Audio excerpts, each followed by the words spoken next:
We'll be using a staple gun here, but you can use tacks, nails, whatever.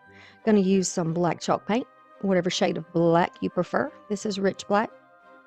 Then I'm going to be using a couple of different brushes. I'll use this espresso paint. It's like a aged bronze look to me. I love it. I use it for a lot of projects.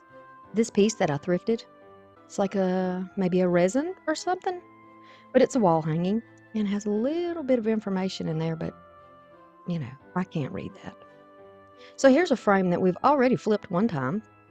I've just removed the mat and the picture that was in it, and we're going to use it again. You can see how I made my hanger on the top. Now look at this print, y'all. Are you ready? Look at this beautiful owl. And the peaches, orange, and the rust colors, that red back there. Here's the size of that print. Okay, so I'm going to take my chalk painting brush here. Love that it has a tip on it because you can get into the corners and the detailed areas very nicely. This is such a dense brush that it holds a ton of paint. I mean, you can really get that stuff on quickly. So I am just going to use that to apply this all over. If you don't have a chalk paint brush, that's fine. Just use whatever you want to get this down on your frame. And this is a wooden frame. After we've gone all the way around on the outsides and the inside as well, I'm just going to dry it quickly. Okay, so we're going to put this down, and I know I'm going to put it on this mat that's in the back. This is just a canvas, you can see here. But my picture is so wrinkled, I was afraid to use heat on it. And the tool that I was using did not get the wrinkles out. So I thought, well, if we use Mod Podge to put it down on here, it ought to press all of the wrinkles out. And I'm very happy with the results. You can be the judge yourself. So I'm just going to use matte Mod Podge on here and put a nice even coat, but it is a rather thick coat, if I had to describe it in my own terms. And I'm going to make sure that my brush strokes are going in the same direction. A couple of little flakes from around the top of the bottle. You know, it gets kind of crusty. We call those glue boogers. I know it sounds gross, but that's what we call them. Sometimes they get down into the glue, so I was just kind of scraping those off. Okay, I hope y'all aren't easily offended on this channel because you know. All right, so I'm just going to put it down first with my hands, kind of eyeballing where the edges are. And then I'll take the little brayer with the little squeegee on the other side. This is a Mod Podge tool, and I'm just going to go over this and press it down almost like I'm ironing it out. I want to get wrinkles and bubbles out and make it nice and flat like it was already stretched onto a canvas, right? Now, if you get some of that matte Mod Podge on the front of your picture, which I did do, it's very easy to get off while it's still wet. So don't be too alarmed. I'm just using a water wipe, which is just a baby wipe that doesn't have anything but water on it. And I'm going to wipe over this entire thing. And then I'll take dry paper towels and go back over it. This will take off any residue. You can do this if you accidentally bump it with paint too. You can just, wipe that off. It's always worked for me, so that's what I keep doing. And it's, pretty cheap. Pretty cheap. Okay. Everything looks good, and we are going to move on to this. Now, I did put some heavy pieces on top of that canvas to dry, and I did let that dry overnight. Moving on to this, we are going to go over this entire gold piece with this black chalk paint. There are lots of nooks and crannies all over this pretty piece, so I'm going to be sure to get in all those areas. This pointed brush works great for that. And I'm going to go around onto the back part of it as well in just a couple of little sections. That information's in the description box below. All right, so now the frame is dry and this beautiful little decorative piece is dry. I want to put this onto the frame to make it look like maybe it was made this way. So I'm just going to get the measurement that I like, the position on one side. I'll measure that down, mark it with a pencil, and then I'll go on to the other side and mark that with a pencil too, so I get it in the exact correct position. And I'm just going to use some Gorilla hot glue for mine, but if you want this to be permanent, be sure you're using some type of a super glue here. You could even use a brad nailer if your piece was wooden, but this is resin. Easy enough, right? So if you enjoy this video and you've seen other videos of mine that you like, please consider subscribing to my channel. We do a variety of stuff here. I try to make a little something for everybody. We have viewers from all over the place with all different kinds of beliefs, and everyone is welcome here as long as you are kind and positive, right? We want to keep this a happy place. So once we put this down, I'm going to just scrape away any excess glue that happens to poke out. I'm just using a little sanding stick over there, using the slanted side to clean it out. And I'm going to add some hot glue in the areas that are touching the back, just for more support. I'm going to take that espresso paint, load it into the brush, tap some of it off, and then we're going to dry brush this across. Now, when I say dry brush, I really load it. I load the paint into the brush, okay? But by pouncing it up and down, it pushes the paint up the fibers into the brush, and you're not putting on as much as you might think that you're putting on, which is the idea here. This is going to be like an highlighter, right? It's going to bring out all the details in that frame. When it was black, you couldn't see those details, could you? But now that we're brushing that over the top of it, and to me, it's like a bronzy color, and I love it. I love it. I love it. Yeah, I like that. It brings out the highlights, that metallic. You could use a silver here. You could use gold, whatever you like. And then I'm going to make sure I get all the way around on the edges of the backside, the inside, all the areas. And then I'll move on to this section and watch the beauty here. Look at this. Is that not like, oh, it looks so pretty to me. And it's always a surprise when you're using paint, what you're going to come out with. You know, I have so many people with good ideas of how they would make things their own. And I love it. I love it. I love how people say, you know, I'm inspired and I know what I'm going to do. They may not have the same pieces, but they have something similar that gave them an idea. They're going to go pull it out of their craft stash and they're going to work on it.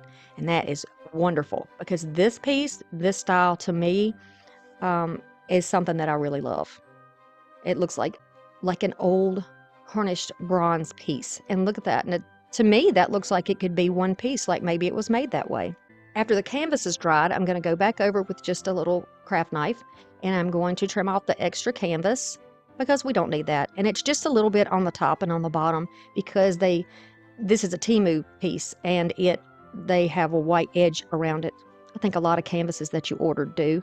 And I'm just kind of trimming that section off. We don't need it. And the white around the edges here, you won't see because it's going to be in the frame. This mat is bigger than the frame.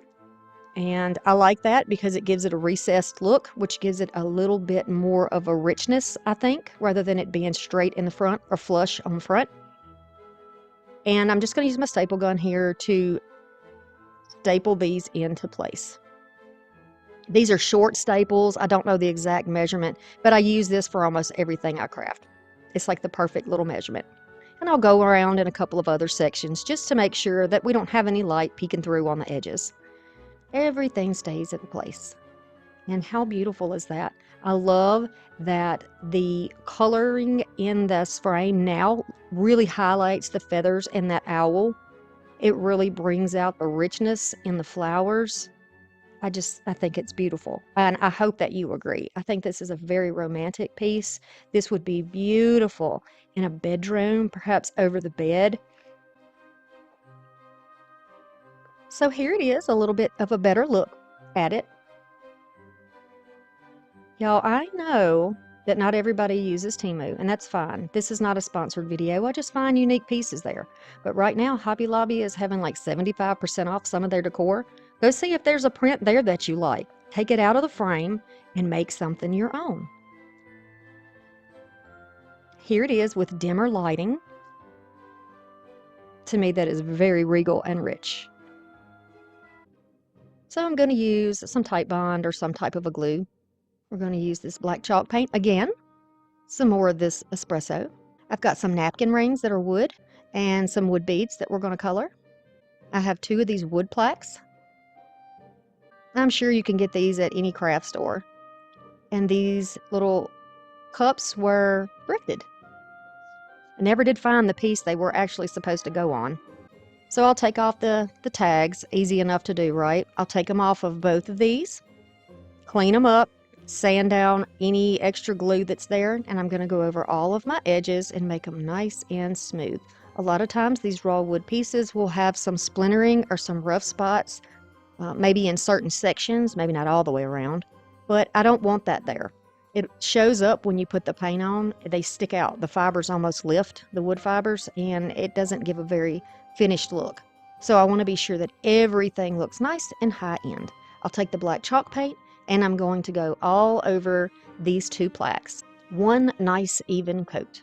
And then while they're drying, I'm going to take some black spray paint, put these in a box and spray them down.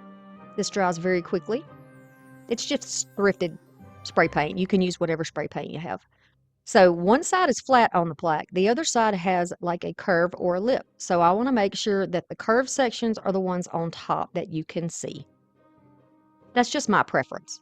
And by the way, if you can't find these exact pieces, don't worry about it. Go to Dollar Tree and get their oval wood cut pieces. Right? You can definitely do that. It'll look a little bit different, but you'll get the same idea, the same feeling, I think. So I'm just going to go around the edge. We're going to sandwich these beads in between these two plaques. This is going to be raised. It's going to make it thicker and a little more ornate. All right, so once that is all the way around, and I'm just using the Gorilla Glue to hold that in place, the Gorilla hot glue, I'm going to take my Titebond, add that in a few sections here, and then I'm going to quickly add some hot glue in the areas that I don't have this on. So I'm going to quickly speed around there before the glue sets up. Travel all the way around until it gets back to that section. So it will grab quickly until my Titebond dries. Now making sure I got the right side up. It's kind of hard to see when it's matte black. Then I'll quickly press it in place and hold it, squeeze it tightly in the areas that have the hot glue. Make sure everything's lined up. And the glue that is coming out is easy to clean up. I'm going to put some weight on here. These are just little yard stones that I thrifted, and they are great for things like this. And a little piece of brick. Just get a Q-tip or a brush, whatever you need. Even a pipe cleaner would work here. And clean up your white residue. Rich and regal and beautiful and moody and elegant. That's what we're going for. So I'm just going to try to melt the little pieces of glue strings that were around there that we don't need to look at. And I'm going to grab that chalk paint and go all over these wood napkin rings. And we'll let those dry. I have 4 of these. Someone asked me how to use these pieces that come in the canvases. They're very good to use when you are using any, like florals, when you're making florals. They are very good to use to lift projects up. And then there's just a variety of ways you can use it, like regular floral foam if you want. Now I'm going to measure off and cut a piece. I'll show you. See the size of this one? I've got some hot glue here. I'm going to glue the rings together, but the foam is not glued on the inside yet. That's just holding it in place while my glue dries. It's another good way to use it, right? And if you don't need it, you just take it back out. Then for the other 2 rings, we're going to leave those single. One is stacked, so there are 2, and then the other 2 are single. When this is dried, I'm going to go across it and make sure that I have a nice layer of chalk paint on top. I used the black spray paint, and it still left kind of a spotty appearance on there, so I went back over it with black chalk paint so it looks nice and finished and look like it is one piece that was made together. And now I'm going to lay out my foam pieces to see where I want to place these. Be sure that you do a dry run and make sure that you have enough room for the candle cups on the top before you do this. If you don't find these candle cups, there are little glass pieces that are at Dollar Tree, like a tea light holder. Just use those. And you can get the little silver napkin rings at Dollar Tree as well. So you can really do this with Dollar Tree pieces, except for the paint, of course. So I'm going to put these pieces in place. Then I can put these on top. Everything fits. Once I know that everything is going to fit, and I've already tried my candle cups, I'm going to add my Gorilla Glue on the bottom, slide it back down, and hold it in place for a moment to let it dry. And again, you can use super glue for these pieces if you want to keep this in your house forever. Keep in mind, I do 2 videos a week on Mondays and Thursdays, and from 3 to 5 projects in every video. I can't possibly keep everything I make, and I don't. So Just keep that in mind. Pick your favorites, right? Pick your favorites, or either give them away as gifts. I know I'd love to be a recipient of something like that. So if you get a little extra glue on there, just pick it off. And if you need to clean up any little areas, put that matte black right back on top of any areas you got that shiny paint. That's going to make it recess and dull, and you won't see the marks. So here we go. We are going to do some brushing again with the espresso. We want all these pieces to look good together. We want them to look like they could be all placed together in a vignette possibly, right? Or you could stretch them out across your decor wherever you would like. I'm going to go over here with this, go around all the little beaded section here. Hey, I want to say thank you to everybody who is here, to all of my new people are here. Thank you so much. I love y'all being here. If you enjoy it and you know anybody else who would like my videos, please consider sharing the video on maybe on your Facebook or your Instagram or any of your social media. You can even share my links and emails. So here we go. Around and around. I'm just lightly going to put this over here. Don't get upset if you get a blob of metallic paint somewhere and you think that does not look right. That's too much. That's too heavy. Let it dry. Then grab another chippy brush and go over it with a little more of that chalk paint, and then it will blend out. Yes, it will, but you don't want to do that while it's still wet because it'll make kind of a mess. So just let it dry and then correct it. Okay, now I'm also going to go up the cups here because we want this to look like it is all one piece, all made together, and like this is perhaps metal or solid wood piece. Be sure you get the back. You don't want to leave anything open. I love how the texture of those wood napkin rings comes out when you do this. It looks like it was carved that way or created that way in metal. I mean, to me, you know, everybody has a difference of opinion. Look how pretty. Oh, and it's little. It's small. So this would fit in a very small place. It would fit in on a coffee table, you know, on a bedside table, however you want to do it. Now for the candle cups, I am going to take some double stick mounting tape. I'm going to cut it in strips, and then I'm going to use that around the bottom of the cups to apply it to the top of the napkin rings. Okay, so there'll be a section on each one of these. When you pull it and stretch it, it gets, it's gel-like. So you can really sort of conform it to the shape that you need. So, and you pull and push down with your other hand, pull it and press down with your other hand, press it back onto itself, and it will stay. Then you can put it down and press it onto the side of the napkin ring, and everything stays in place. And I'll show you in just a moment what I mean. It will stay in place. I've had a lot of great experience using this double stick mounting tape. You can get alien tape at Walmart. You can get nano tape. I order mine from TEMU, but you can also get it. I've actually seen it at Dollar Tree, and it's with the hardware stuff, the tools and things like that. I've only seen it one time, so I don't know if it was a fluke or if it's something they're going to keep doing, but yes, I love my mounting tape. Isn't it pretty? And look when we put our candles in there. So pretty. That green glass is just so pretty. And the cuts in it, you know, the way that it is cut, I think is very elegant. I love this piece.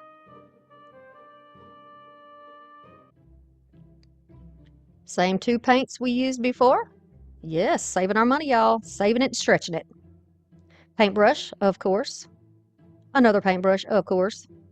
And then here is a mirror that, again, I got from TEMU. Y'all know I get most of my stuff from there. It's just affordable, and everybody in the world can order from TEMU. I'm going to cover my mirror, make sure it's protected, and I'm going to take all the pieces outside, spray them a matte black. Once that is dried, I'm going to take that same paint, same technique. For the bottom, I'm just going to start in the center and work my way out and downward with a, I would probably say a medium-handed dry brush, because I really want this to look like metal. I really want this one to look like like an old bronze piece, right?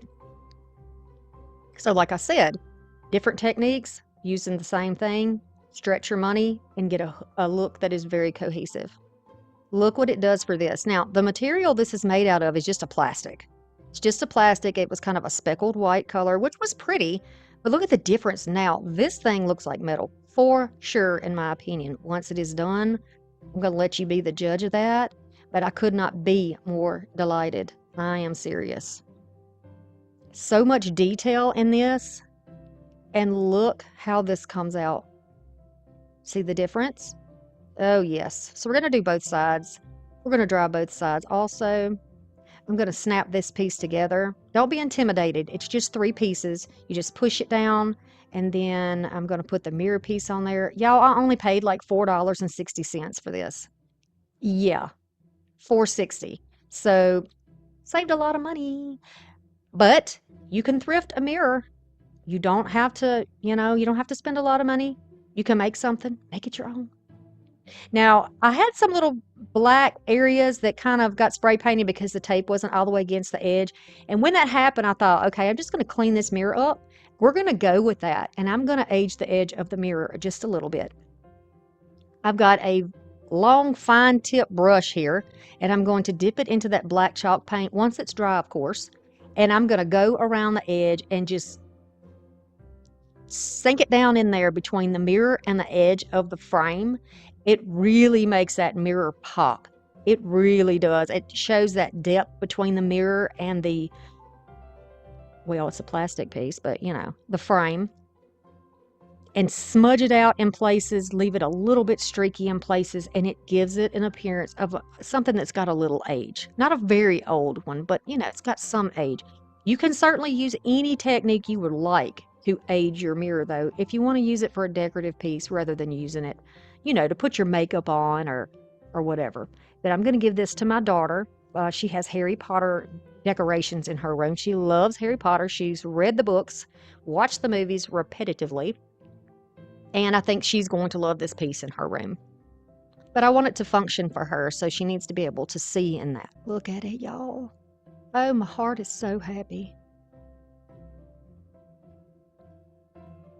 Really a lovely piece. I do believe it is very elegant. We're going to use this piece that I have already used in our Michael's video. I've got some roses they look sort of dried, some greenery pieces, and I've got these flowers that I've used in so many projects. I love them. Love the colors, and I chose the colors based on the floral pieces that are in that print that we use in our first piece. I'm going to dry brush the bronze all over this black, which was a matte black, so it works great. All over the whole thing. You can be as heavy-handed or light-handed as you choose on your piece. And, certainly experiment. See what you like. Try some pieces a little bit heavier-handed and some that are a little bit lighter. It's just paint. Let it dry and paint over it and do it again if you want to, right? Chalk paint goes a long way. And you save a lot of paint when you dry brush as well. So I've got this ready now. We're going to let that dry. And of course, that's when I chose my flowers. And then once it's dry, because I don't want to bump any of my paint off, I'll grab a few flowers and put in here. And y'all, I almost always try to do a simple piece, something that would be beginner friendly and something that will still play a big role in your pieces. Because if you use your pieces as a vignette, you want things that look good together, that match together. You can put these all, on your dresser and have your picture hanging up beside the dresser. We want them to go together to look really good. So these little grass pieces that I thrifted, I've just cut those out of the pieces, and I'm going to take 3 of them and wire them together and put just a few little sprigs in here to give it a little more texture, a little more interest, I think. I love that they're red on the tips and green on the bottom. That's definitely something that's a little different. Just using a little wire to hold them in place, and then I'll cut it off. You have to keep in mind when you're doing a vase like this, it has a small opening, so you really can't put too much in there. It won't fit, right? So I had to cut some of these pieces down. I chose not to use the red roses, but to use these peachy yellow instead. And look how simple. Look how absolutely simple yet elegant this floral piece looks. And it's going to be great with our other pieces. So here this one is. And the vase is a really pretty vase because it's got different cuts in it from different angles. So you could change it. You could turn it around to look at the different sides and see a different pattern. It's just a lot of interest, I think, in the piece. And the color combination here, to me, is very rich and warm. I've got a gray and a brushed silver here. I have this pine cone that I thrifted. Love it, but it is in a silver color, and we're going to change that. This mold that I also thrifted. And this is one of the 2 sets of rings that you can get at Dollar Tree. And this ribbon is from Dollar Tree. It's like a paper ribbon. I know that I need to do something with this beautiful cone. And I want to make this look the same way that the bottom looks. I want this all to look like it goes together. So I'm going to start covering up the light, shiny silver with some of this, I think this is medium gray paint. And I'm going to go all over this pine cone. Now, I'm not going to do it like heavily to cover up every single thing. That's not my idea. I want it to look more like something that is galvanized or aged naturally, like the mold that is underneath it. You get what I'm saying with that? So I'm going to just brush this over here, and I'm using a rough brush because it gives me that kind of skippy look or the chippy look that I'm looking for.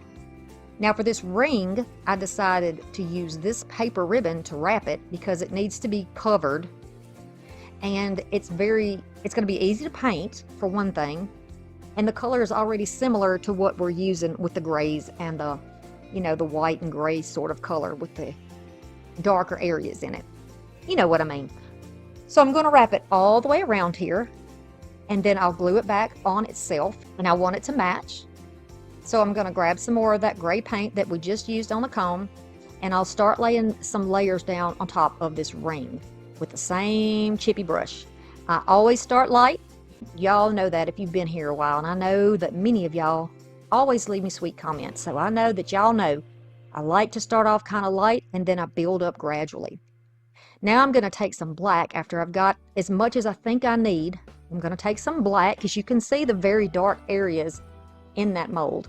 And I'm going to start just dry brushing that black all over and on the edges. And this I will build up as well until I get it the depth of color that I think will match as close as I can get. And I'm not a professional painter, so this is always just kind of play around with it until I get it the way I like it. But I think it looks pretty good. So once that cone has dried, I'm going to go back over it with a little bit of the dry brush, and also again, same thing. I'm going to brush over it in light layers until I get it the consistency or the depth that I really like. And you can see already with me painting this how different it looks from where we started. Look at that. So we're going to add a little more black, mainly focusing on the tips of those cone pieces. And look at that. That's pretty darn close, right? Pretty good. All right, so now I'm going to use the opposite side. I'm going to add a little glue and my mounting tape. Now the glue is not, you don't necessarily have to add it, but I want to be sure this doesn't move. I want to be darn sure it doesn't move. So I'm going to put 5 pieces of mounting tape on there. If you need some weight, if you have a heavier ornament that you use on top, or you use a topiary piece, go ahead and put some rocks or something to weigh it down so that this doesn't topple over, because it's going to be kind of wide. Then I'm going to press that mounting tape onto the edges of that beautiful mold until I feel like it's all locked in place. All right. Now the hole in the middle has to be addressed, so I'm just going to put a piece of cardboard paper on the bottom, just hot glue it on there, and then stuff the inside part with some paper towels until they reach the top. I'll fill that little well up with some hot glue, and then I can just put the cone right down on top of it. I'll push it in there, and it does go down into the hole just a little bit, and hold it in place until that glue sets up. It's going to take a minute, so be patient. But once it's done, it's going to look like that. Then we can start adding our greenery.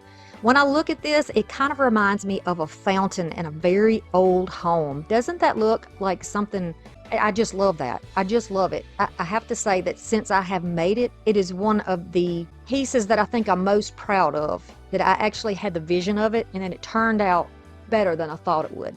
So I'm very proud of this piece, and I hope that you like it and that somebody out there will try to duplicate this. All right, so I'm going to take a pick and I'm going to cut it apart. Same old, and I'm using the same picks over and over again. You know, I'm using the same type of greenery. You can change yours up. This is for demonstration purposes. Plus, I really like the way this foliage looks. I'm going to add it in so that all the way around, it has this beautiful greenery. You could trim, cut, make sure everything is pretty much balanced, you know, in this one.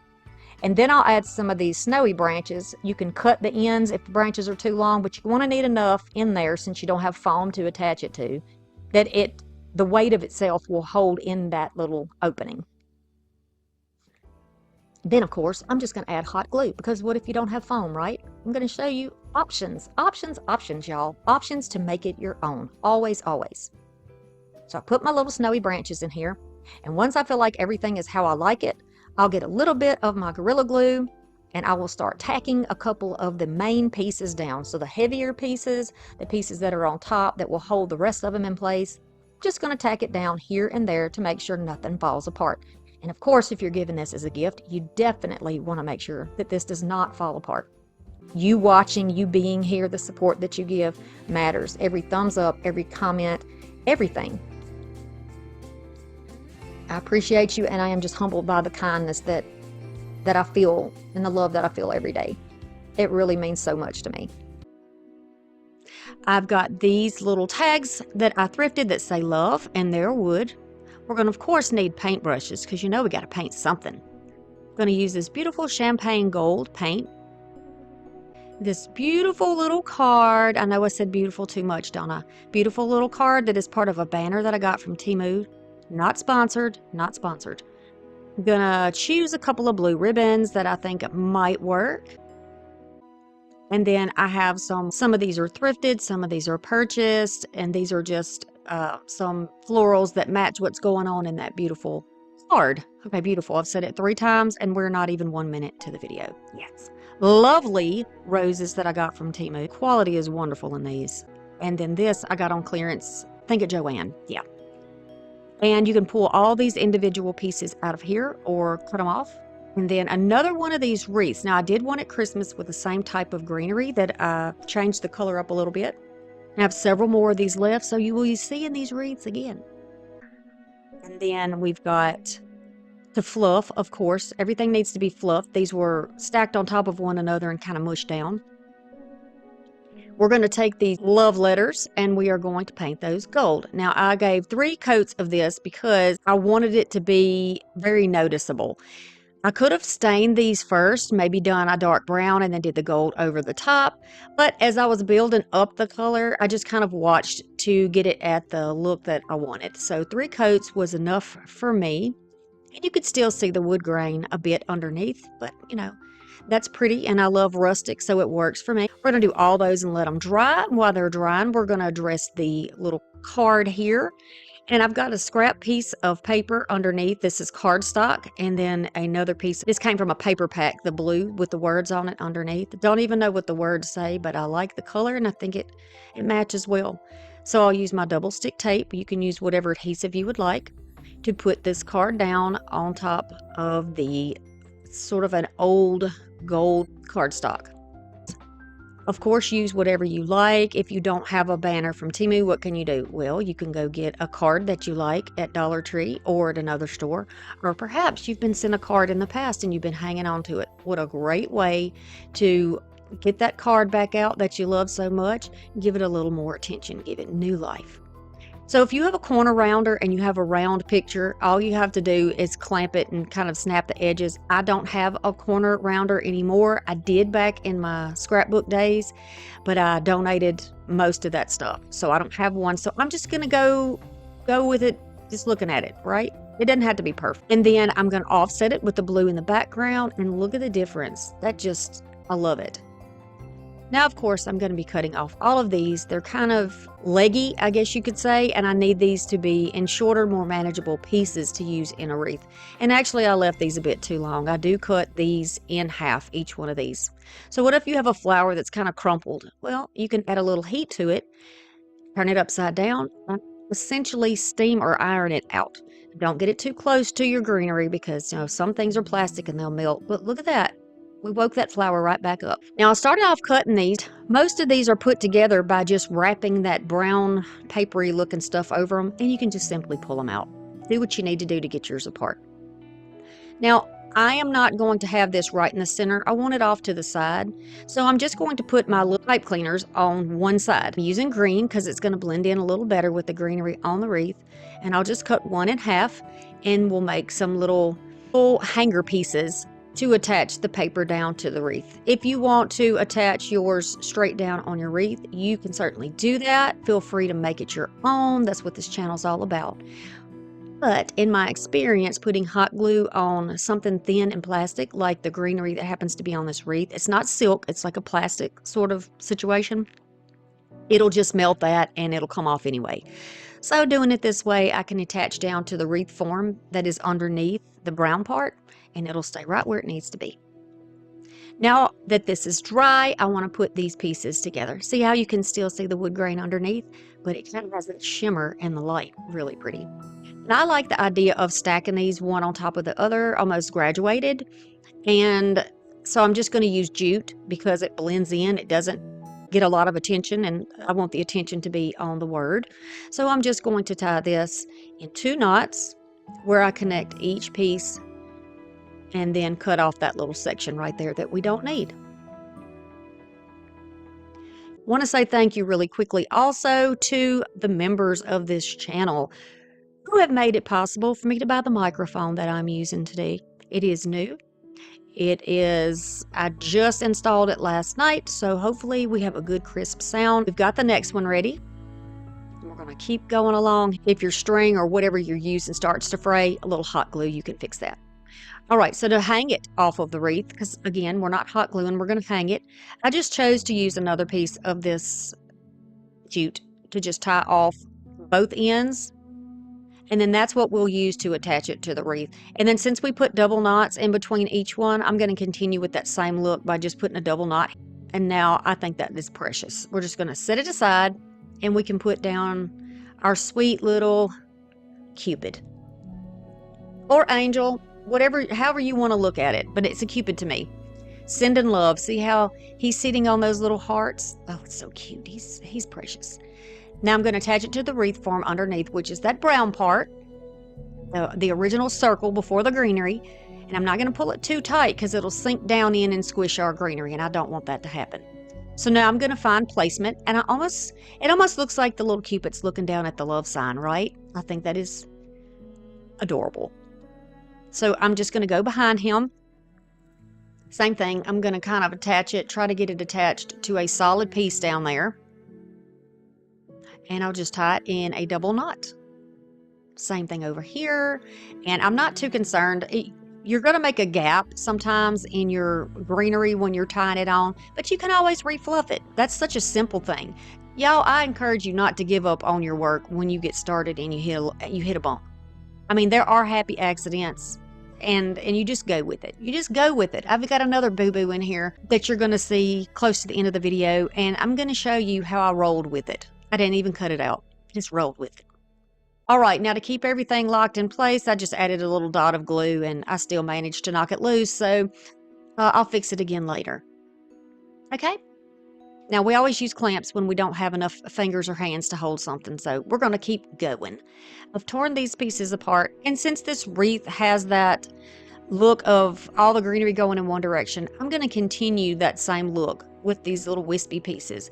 And I chose these, one, because they're very pretty. It's the only pick I could find when they were on clearance at Joann. And it kind of reminds me of what's going on in the feathers on the back of the Cupid. So I thought it fit in very well with this project. You know, you don't have to use as much stuff as I do. I'm always going to just put a whole bunch in there. I like to show you step by step, and then, you know, just tell you too that You can stop at any point that you want to stop on your projects. Just because I do a lot and have a lot going on, that's just my preference. But I encourage you to do as much or as little as you like. These videos are for inspiration, and I just want to show you what you can do, right? Always make it your own. Okay, so now I'm going to take these peach colored roses, and I'm going to turn the greenery to make sure that for the most part we're looking at the front of the greenery and not the plastic backing. Sometimes there's really not much you can do short of just gluing it down, but I'm just going to kind of go with it and move as much forward and toward the front as I can, because I like that dark green color and I like the print. These are just very well done. So I want the best part of them to be forward, right? Just like when we're dressing ourselves and we're getting ready to go out and do something, we want to put our best foot forward. So that's what I'm doing here, of course, on my crafts. Now, I love these all together. They almost look like a bunch of roses. Rather than cutting them apart and separating them, we're going to leave them all together. That's a little bouquet. Then I'm going to take these pieces, and I'm just going to place them here and there. And then they're so big, there's enough underneath for me to take those pieces that are underneath and pluck them off and use them in another place. And you'll see me do that shortly. I'm going to add these beautiful blue flowers. And then I've got some more blue over there that I grabbed up that's really small that I found later. And we're going to add those in there shortly. I went ahead and added the greenery that we had from the blue flowers in there as well. And you can move things around. See, these are not glued down, so that makes it convenient. It gives it a little more options for you. See? A little more option. And by the way, if you're wondering why the longer pieces don't, why you see me just poking them in there, they're going into the wreath form that is underneath. So for the new folks and the new crafters, they're going into the wreath form under there. You can actually fit the wires down in there. So that's where they're going. And then for the pieces that are on plastic or look like they are shorter and can't be fed through there, I'll add a little hot glue and glue them in like the one I just did. Now I'm taking these little beautiful flyaway pieces of, we're going to call these wildflowers. And I'm going to just tuck them in here, there, continuing along with the beautiful blue that we already have going on in the project. And then underneath the edge, we're just going to carry this down and add some more of these little blue pieces here in front of the love and at the corner of the print, and leaving enough space in the middle that I can build up some of those yellow pieces.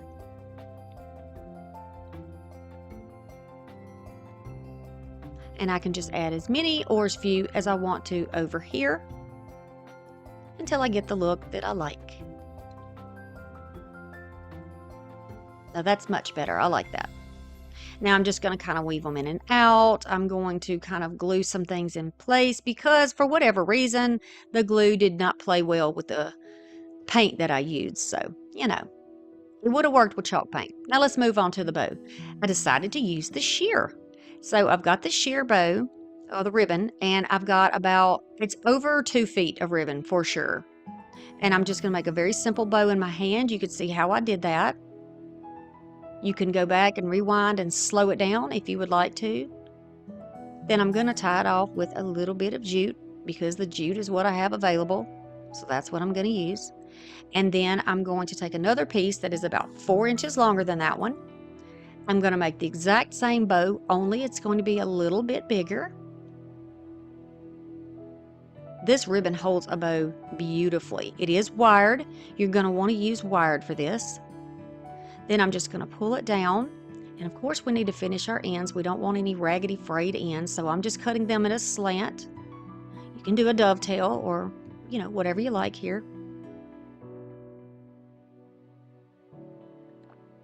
I'm going to take another piece about, I think I took what was left on the spool, I do believe. And I'm just going to fold it in half. So this looks like about 18, maybe 24 inches. I'm going to fold it in half. I'm going to fold it over, and then we're going to use this strip to go right in the middle. It's going to cover the jute, and it is going to firmly attach it to the brown part of the wreath underneath. So I'm just tucking it in there, pushing it through with my fingers. And once I get it back there, I'll pull it up and then I'll tie it in a double knot. And then you can cut off any excess you might have in the back, or you can just leave it there. I'm going to fluff the bow because, you know, you got to fluff those bows. And then try to give a little personality to the ribbon. You can decide, do you want it to flip up? Do you want it to flip down? Do you want to just have it swag down, or do you want to make a curl in it? There's so many options with bows. But, you know, do it your way and the way that you like it. And this is the final result.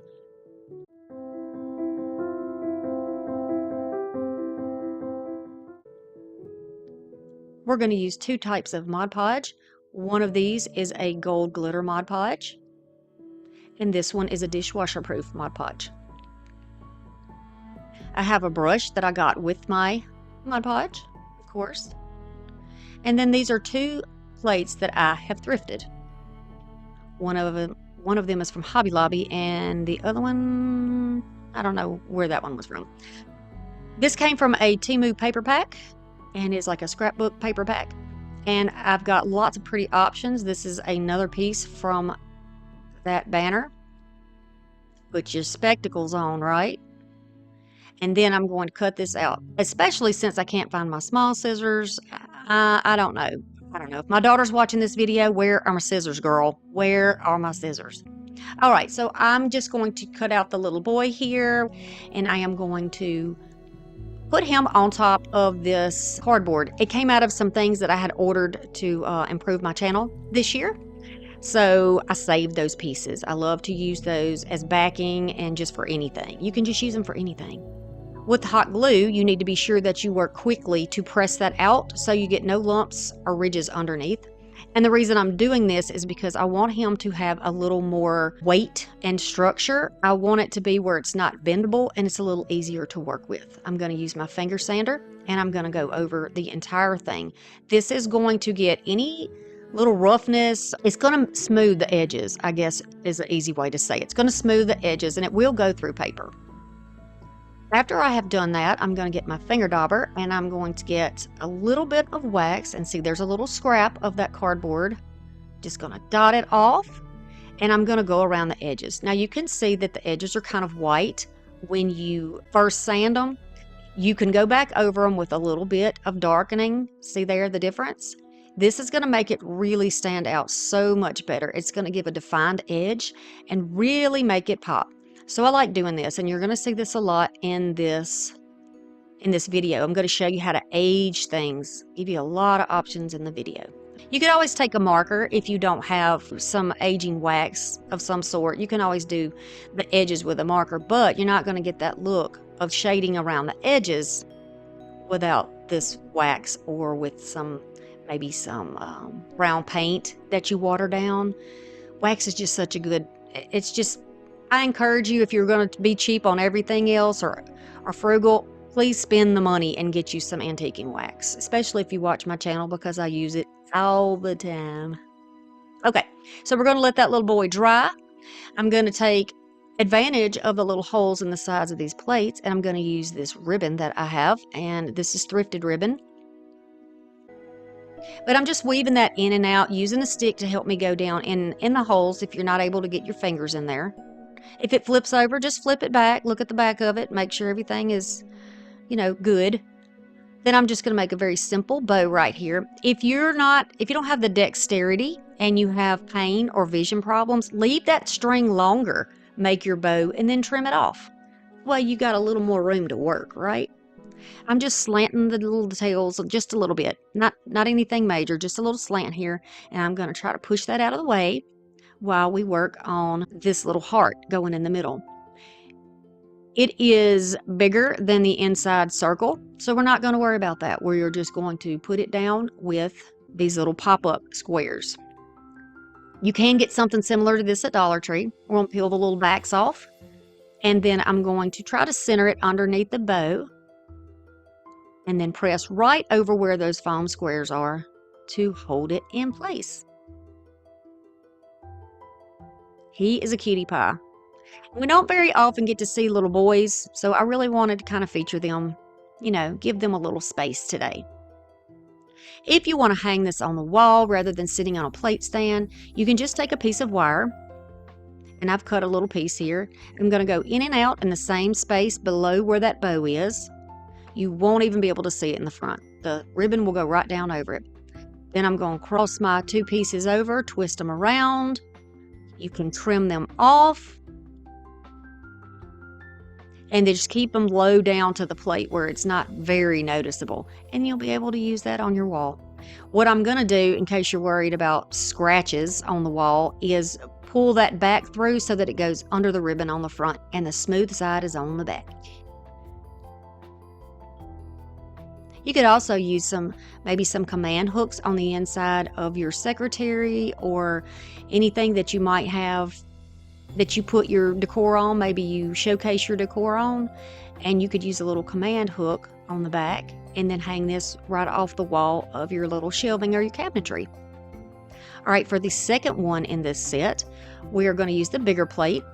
I'm just going to use this as a template. You see it fits perfectly down in there, and I'll use it to go on my piece of paper. I'm going to take a pencil and lightly go around on the white side of the paper because I can see it and I don't have to worry about it showing if I go over the print. And I'm just going to cut right over the line. Oh, that's so pretty. I love the look of this. Crafting magic, y'all. All right, we're going to put some of that dishwasher Mod Podge on here. Now, the dishwasher safe Mod Podge is the option I chose for this, not because I intend to put it in the dishwasher, no, but because in my experience, it is very thick.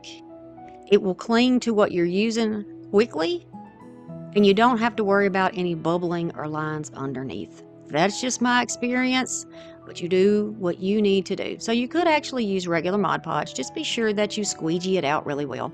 I'm trying to hold it so I don't get it sliding around because I put a good coat in there. And I'm just going to use a little silicone spatula.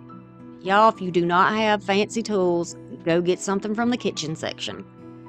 Silicone is great. It's easy to clean up. It's flexible. It's wonderful.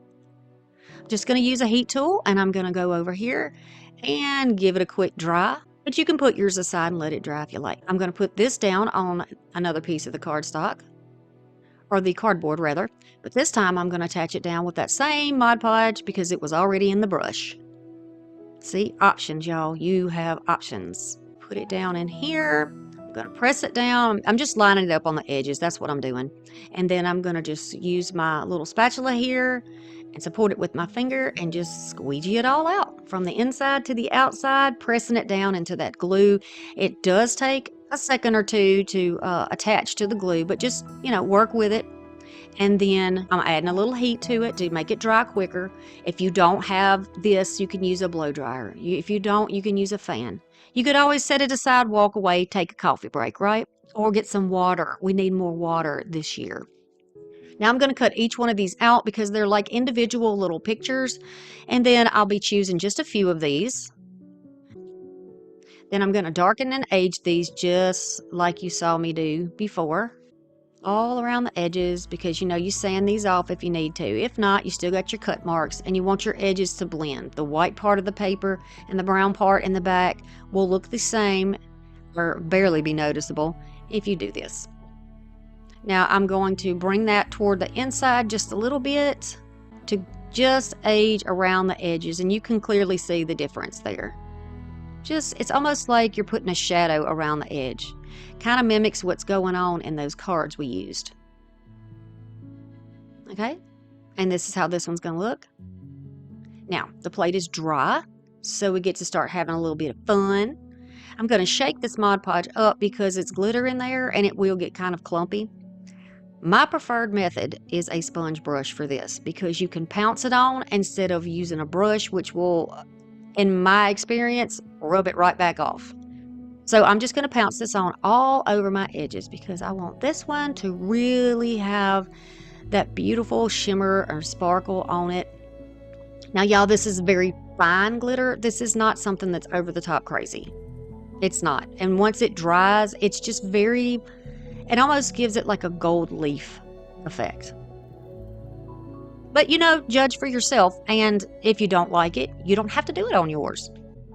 And I'm just going to go over the edges of the cards once they're dried and just give them a little bit of that gold too. You see just a little shimmer. It's really pretty. All right.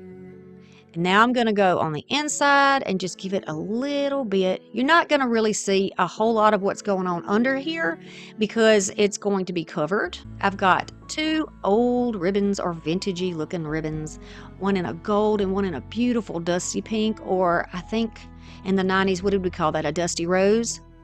Beautiful, and it is sheer, so I'm going to use both of them, but there are 2 rows of little openings in this plate, so this is the perfect opportunity to use both, to use 2 ribbons. I'm going to pull a bunch out. I'm going to get a little stick here, and I don't know if this is a craft stick or a coffee stirrer stick. I don't know. I get so much from the thrift store that's not even in a package that I just scrape up off the bottom of the bin, and if it looks like I could use it for crafting, I'm going to bring it home. But the good news is I share a lot of stuff, if that helps. Okay, now once we get back around, you can see we've got our 2 pieces here. I'm going to overlap one underneath the other one so they both come out the same spot. This is just to make it easier when we hang it. Now I'm going to start with the gold. And again, if your ribbon flips over, all you have to do is go to the back, use your little stick or whatever pokey tool you're using, and flip it back over. Easy. And I wouldn't stress about it anyway. It's still pretty. You're still getting a representation of that color, right? Not everybody has 20/20 vision. I'm straining to see my screen right now as we speak because I'm not wearing my glasses. They're in the car and they should be on my face. Got to get back to the eye doctor. Y'all, we've got to take care of ourselves. All right, so once you get back around, I'm just going to go ahead and tie this one in a knot.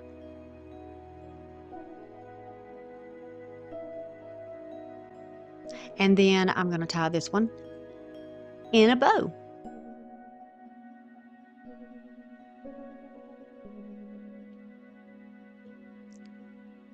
Easy bow. This is an easy little bow. But leave your strings longer if you need a little more to work with while you're doing your projects.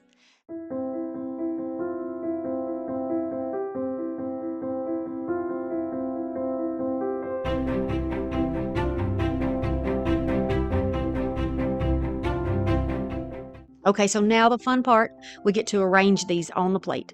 I get to decide right where I want to put these. And it's really, it's sort of like scrapbooking. You just see what works. And I love an offset look. I love the look of something having dimension on it. It's different. You don't see everybody do this. And that's what makes things special, right? And it creates that extra shadowing in the background. So before you know exactly where you want your pieces to be, kind of lay them out and get an idea of what you think you might like. Then you can press them back where you would like for them to be. Okay, so now I'm just going to tack those down to the edges and then add a little glue underneath. It will stick well to the ribbon underneath, so that's what I'm aiming for. Oftentimes hot glue will pop right off of a shiny surface like that plate. I have a little card here, and I'm just going to pop off the little extras and add them here and there because they have a little gold edging. You can do this with the 3D card. You know, you can do this. And think, you buy 1 pack of cards, 1 pack of thank you cards, and you get all the extras. Now, mine came from the thrift store, but, you know, think outside of the box. You could also cut up a card, or you could drop it like I always like to do. Or you could use stickers. There are puffy stickers and 3D stickers at Dollar Tree that are gorgeous that you could use. Look at this. I really like this. I really like it a lot. And I think the 2 of these plates together make a very nice look. Okay, so now you can hang it with your ribbon if you would like to, or you could use a piece of wire, and this is just the edge off of a wired ribbon that I deconstructed. I'm going to make a loop in the end. I'm going to pull it so there's a little knot, and then I'll feed it through the same hole where the hanger is. You can just cut that little ribbon down, cut the little tails off like I did. And then you have a little gold hanger, and then you can hang it from the wall. Either way is good. We're going to use some Titebond Quick and Thick. A little block we're going to use for support. Little miniature haystacks and little miniatures of whatever sort you might want to use. We'll use moss, a little bit of foam mushrooms, some flowers from my stash, I'll use 2 of these ribbons, and these are some paper cutouts from a carnival pack that I have been crafting from and loving recently. These are the ones that I chose for this set. I have done a project already with some more pieces, and I have one more project to do with these. This is a cheese box that I thrifted, but you can use a round gift box if you would like. Here are my measurements, just for your information. Where the bottom overlaps is going to allow a flat spot to make a base. If you're using a box, you might not have this, but you can make your own support using a wood block. I'm just going to use some long-lasting glue with a little quick drying hot glue. It's going to hold that in place until I get a strong seal with the permanent. I'm going to use some pieces that I have thrifted. I use these as supports to add dimension to my projects, and I thought this would be a good place to use it to help give me support on the bottom of my box to keep it from rolling. I'll use a little bit of this, same process, hot glue, and a little bit of that Type Bond to go on the bottom. I would like to thank my friend Kendra from Late Night Creations because she's the one who introduced me to this glue, and it is wonderful. She uses it, she recommends it, I love it. I'll use some of this ribbon that I got on clearance, and I will use enough to wrap around the box and glue it in place.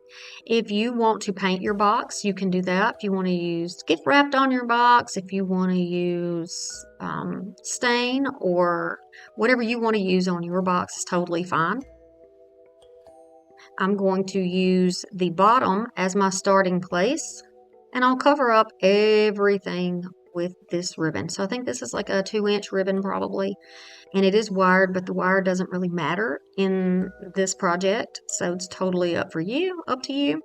Now, sometimes at Christmas time, you can get these cheese boxes as like the base for gift sets, like that have bath bombs or the ones that have meats and cheeses. So just consider, what you might already have in your stash that you can use, because it's really important with us living on a budget that we still have nice things that we can create and craft with, but we don't have to spend a lot of money, right? We don't want to put ourselves out of a house and electricity and stuff like that. So once we get the bottom established, I'm going to roll this back over on itself and hot glue it in place. This is just going to give it a nice flat, even seam, and we won't have any of those little strays coming out and, making a mess on the bottom. Right around the inside, I'm going to go around with a little hot glue and just press that down. I do have a finger protector on, and I do recommend that when you're using hot glue, you do try to protect your hands as much as possible because they can burn worse than you would think. They are really, really hot. Even on a cool temperature, you can still be burned, so just be very careful. I'm just going to keep going along and just wrapping this over the edge. This happened to work for me, but if you have a box and your ribbon fits perfectly, you won't need to do this step. If your ribbon is not big enough to do this step, you can take a permanent marker and color it, or a paintbrush and a little bit of black paint. I love the cream and white. I think it's going to be good with this carnival theme, and I think it matches nicely to what we have going on in our cutouts. I'll use my satin ribbon, which is smaller, maybe 3/4 of an inch, and I'm going to put it down. A little hot glue, same process. We'll start on the bottom. Starting on the bottom will allow your seams to land on the bottom, and you won't see anything on the top. It'll be nice and neat. Just going to add a little glue at a time, press it into place. Again, protect your fingers. I'm not a very good example on this particular day. I was so excited about the project that I just threw caution to the wind. You know how it is sometimes. Pressing it down, rolling around, and I go. You can certainly use your Type Bond here if you would like, but it's really not needed to have a very strong hold. When it comes to fabric on wood, my experience is that hot glue will do the trick. I'll press that into place. I've had people ask me too what type of hot glue I use. I prefer to use Gorilla Glue, and I just use the Gorilla Glue sticks. I would love it if you would subscribe to my channel. I have a large variety of viewers here, and lots of people are viewers but not subscribed. So check to see that you're subscribed so you don't, and hit the little notification bell, of course, so that you don't miss whenever I put up new material. Now, instead of painting the inside, I've decided to use a little bit of scrapbook paper, and it's just cream and black, and it is in polka dots. And I'm going to cut this out. You can put your box right on top of your paper, use a pencil, trace it out, cut it just inside of your trace line, and it should give you a fairly good fit on the inside of your box. And then you can just trim up where you need to. Using a little bit of black chalk paint that was already on the brush from another project, I'm going to go right on that inside because it's really hard with a piece like this to get exact measurements. So I did the best I could, but there are still a couple of places where you could see the wood underneath, and I don't want that peeking through. So I'm going to cover it up a little bit. What do you think about the combination with the plaid and the polka dots? I really like that. I painted the back of my box black. And now I'm going to use the ribbon on the inside as well. So we are essentially sealing this box in this plaid ribbon. I'm going to again use the bottom as my starting place because that's where I also want it to end. Don't want to see that seam anywhere. I'll push that edge to the back of the box, and then with little strips of glue here and there, working fairly quickly, I am going to press this into place. I kind of roll it with my hand and press, roll and press, roll, and because you want to sort of flatten it out so you don't have wrinkles and you don't have spaces that are not attached to the box.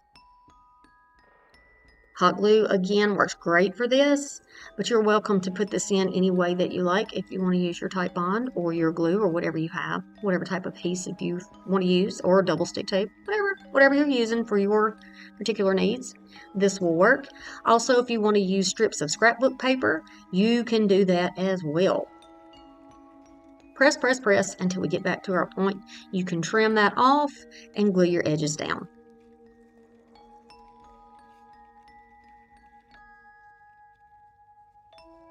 Now I'm going to go around the inside with my glue, right around the lip, and press this into place.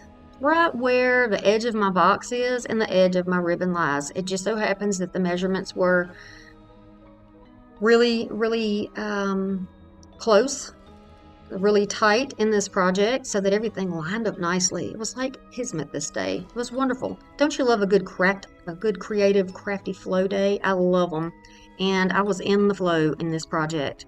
It's something about those paper cutouts that really got me inspired with these projects. Again, I will be doing one more. I've already done one that I will link, and I hope you enjoy them as much as I do because I love a good vintage project for any holiday or any time of year, really. Vintage inspired. It's not precise. I'm just going to press this into place. You can use hot glue around the edge and put it in place if you want to, but I just like to give you options. I'm going to use my little smoother here, my little tool, and I'm going to press this in place. You can use a credit card or whatever you would like to use to flatten yours out. You're not really going to see it under a pattern paper, but it holds it great. Now our box is all sealed with our ribbons and our paper, and we can move on to the inside if we would like. Using black or antiquing wax, we're going to go around the edges of these paper cutouts because they are a white on the edge. They're like punched out or cut out of paper, and paper is generally white. So I don't want my edges to be white. I want my edges to look a little more aged. Totally up to you whether or not you do this. Do you see the difference that it makes? I usually use antiquing wax for this, but for this project, I wanted to give you an example of how you can do it with paint. Just adding a little bit, dabbing a little bit off there. If you're wondering why I have that ribbon round over there, these make really good templates if you're cutting out random size circles. So you can take your leftover spools when your ribbon is gone and pull those circles off, and you can use them again. And you can also use the inside of those spools, the little round sections, in other projects. And I have done that before too. So we're talking about recycling and milking every cent out of your dollar. Really important these days, isn't it? Okay, going around, making sure everything looks good, and you can see the difference. I can see it. It's subtle, but I really like it.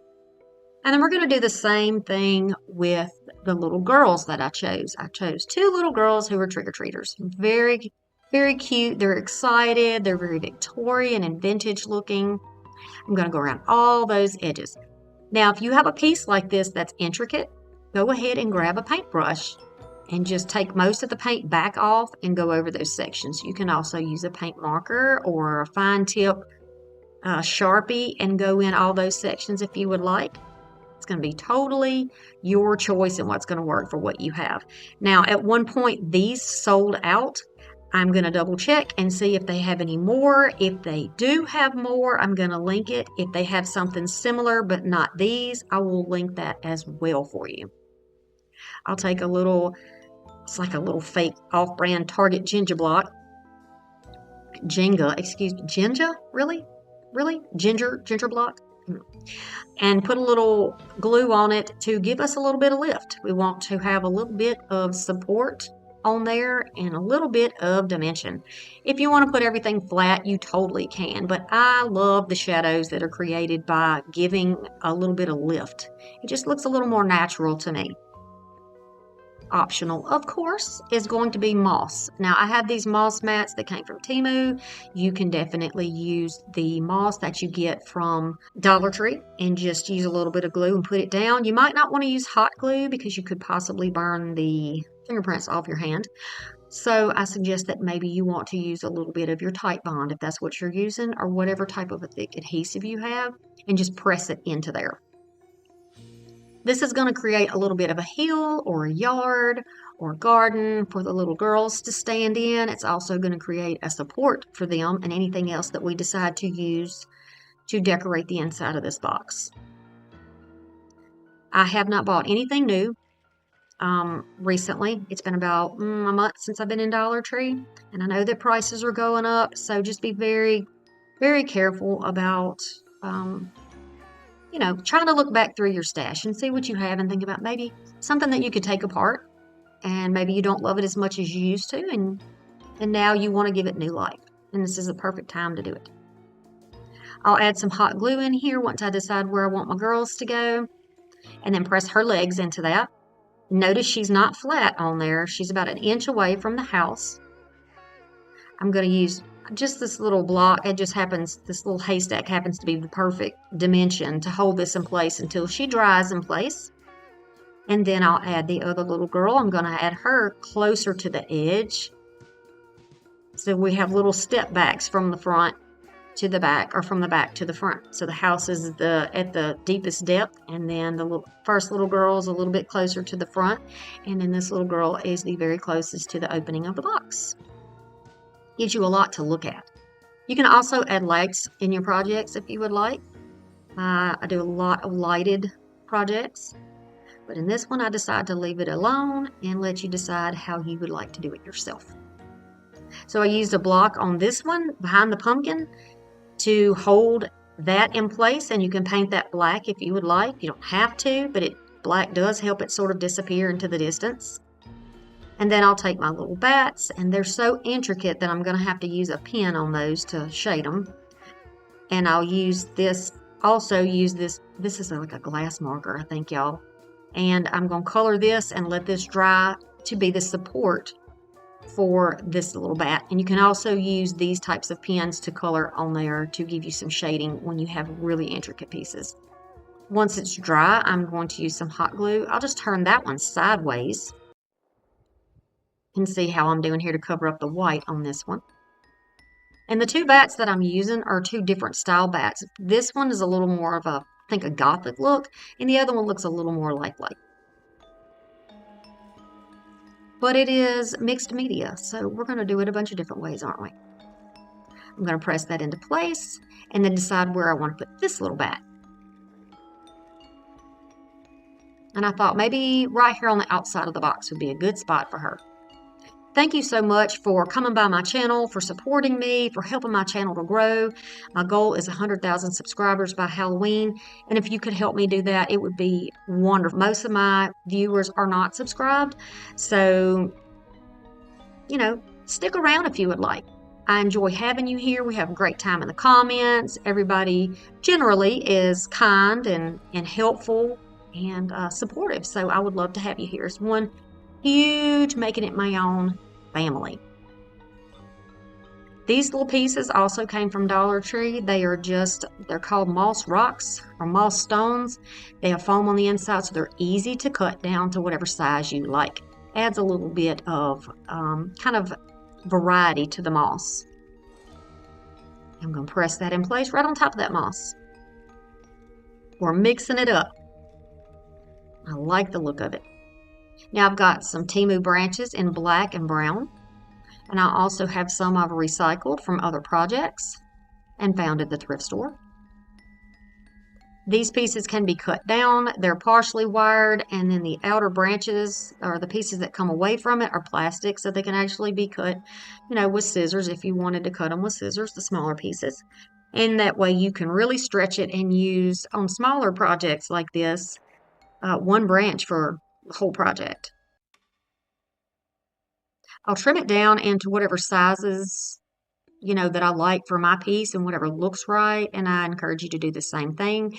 If you don't have these pieces, you can always go get some sticks from the yard, right?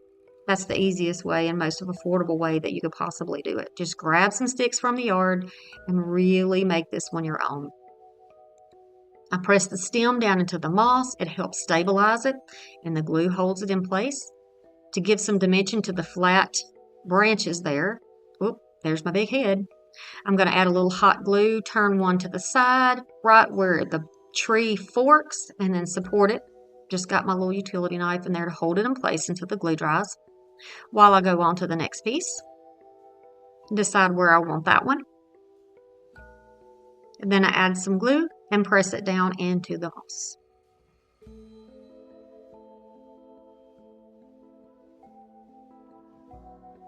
If you need to add a little bit of glue, if you're going to have something extending over the outside, you can add a little bit of glue to the ends of the branches and stick them to the outside of your box. And then I decided I really wanted one back behind that tree. So since it's not on there flat and it's lifted away from the box, I had plenty of room to poke that little stem down in there. So out of my little bucket of thrifted and recycled pieces, and leftovers, of course, I'm going to add a little bit of hot glue, and we'll use these again. I thought that the yellow would be nice for fall, so it also mimics a little bit of what's going on in that house in the little girl's dress, that little golden kind of orangey yellow dress that she's wearing.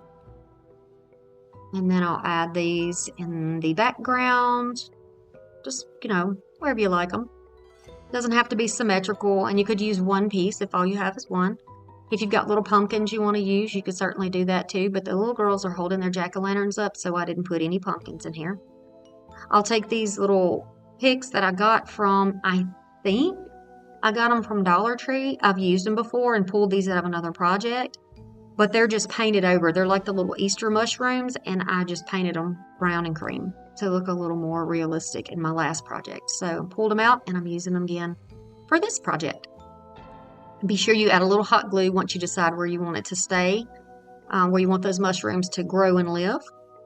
This came from a set from Dollar Tree, the little garden gnome section. Yeah, it was in a little thing with some gnomes. I'm going to use that right in the front. And then this came off of a thrifted piece that I think it was like a Target wreath set, but it came with these little felt pieces.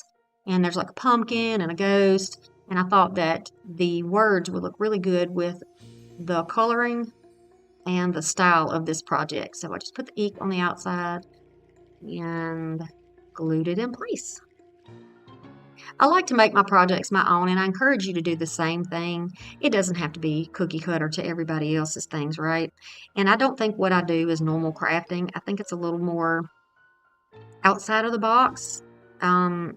That's how I like it. That's how I want it to be for you guys. I really, crafting has made such a big difference in my life and how I feel about myself and my confidence. And I want you guys to feel that too. You guys and gals, I want you to feel that too. I want you to feel that sense of accomplishment and really love something that you make that nobody else has. You're the only one who's going to have that piece. I hope that you like this one as much as me. So be sure you hit that notification bell once you've subscribed so you don't miss anything when I put it up on my channel. I want to give you what you want. Okay, so you can find these little signs, something like this, at Dollar Tree. I've had mine since last year. Here's another little sign, maybe from Dollar General, just something small. This is the inspiration for the video, these Carnival Night Party Halloween little paper cutouts, and I did get these from TEMU.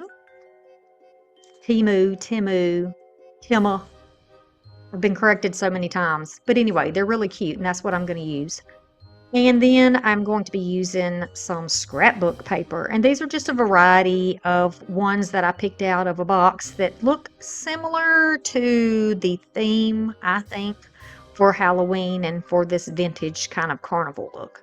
So just to give you an idea, here is the box. This is a spell book box that I picked up a couple of years ago, probably from Goodwill when I was out thrifting.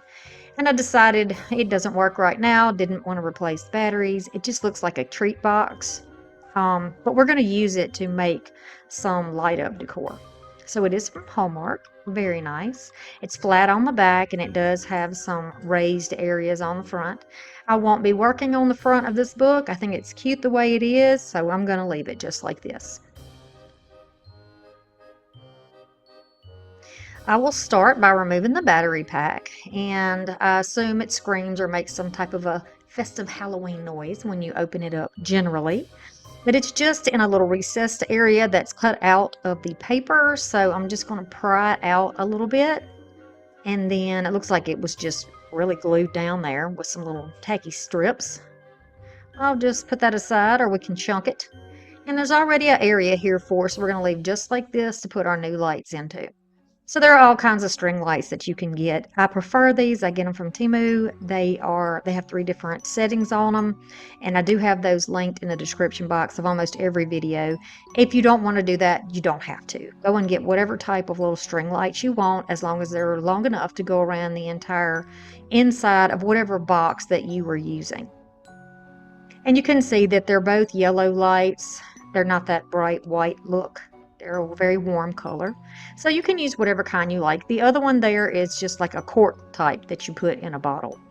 I'm going to give it a good dusting and cleaning and brushing, whatever you need to do to get your surface clean. All right, and then to choose whatever type of paper. Now I lucked up with the paper being almost exactly the same size as the box. Love it when that happens.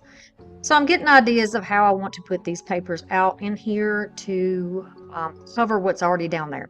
If you don't have scrapbook paper, you can use wrapping paper. You can maybe paint it. You could use it the same color. You could cover it in a little bit of fabric.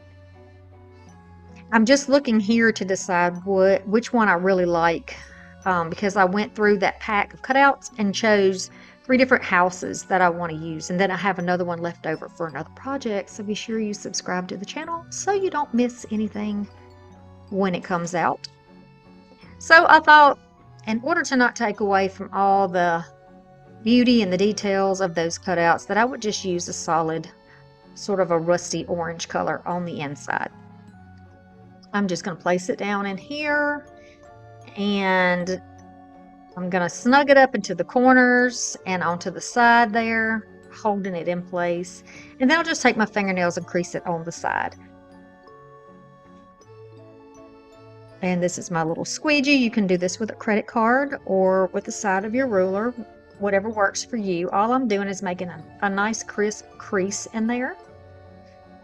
It is going to remind us of our placement when we decide to glue it in place, and then it is also going to lay nice and flat.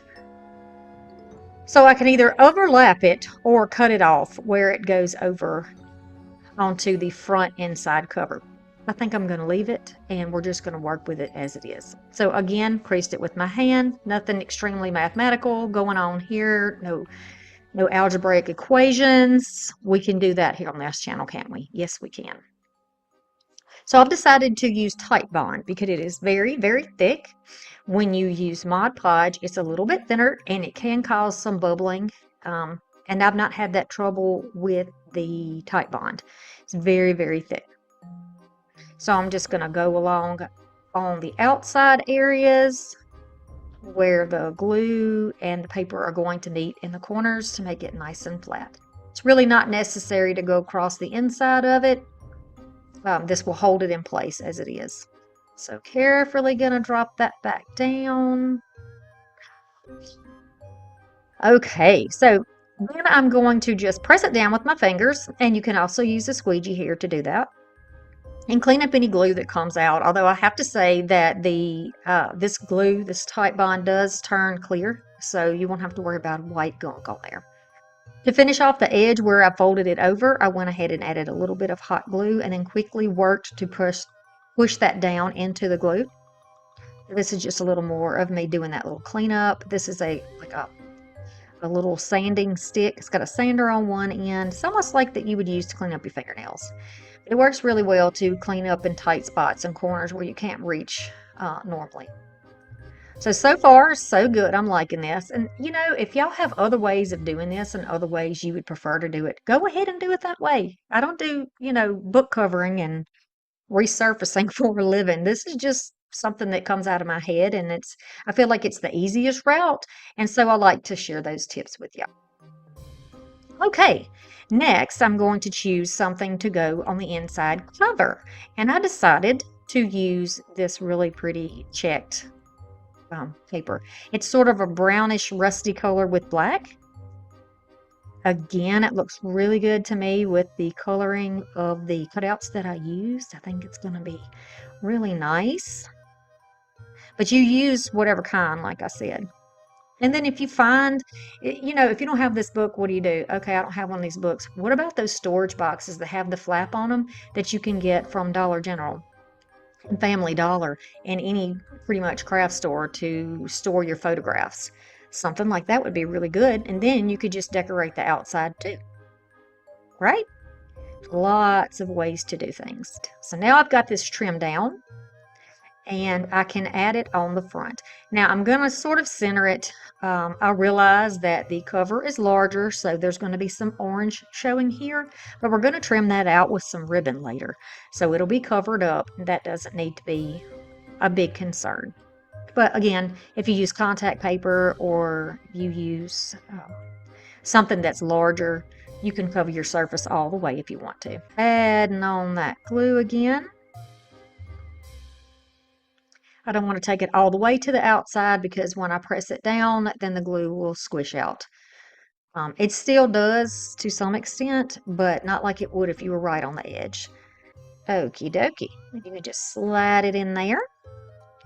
And then I'm just going to press it down and press it into place. This is very easy to do. You know all the tricks if you've been here long enough. You know about squeegees, and you know about using credit cards or your driver's license or any hard surface like that to do the same trick. A rubber spatula, whatever you choose. But I want you to save your money while making it your own. All right, so now you can see it is not entirely flat. That's okay. I'm not upset about it. I'm going to add a little bit of hot glue here on each of the corners. And if you wanted to go right down there, you could, right down that line with it.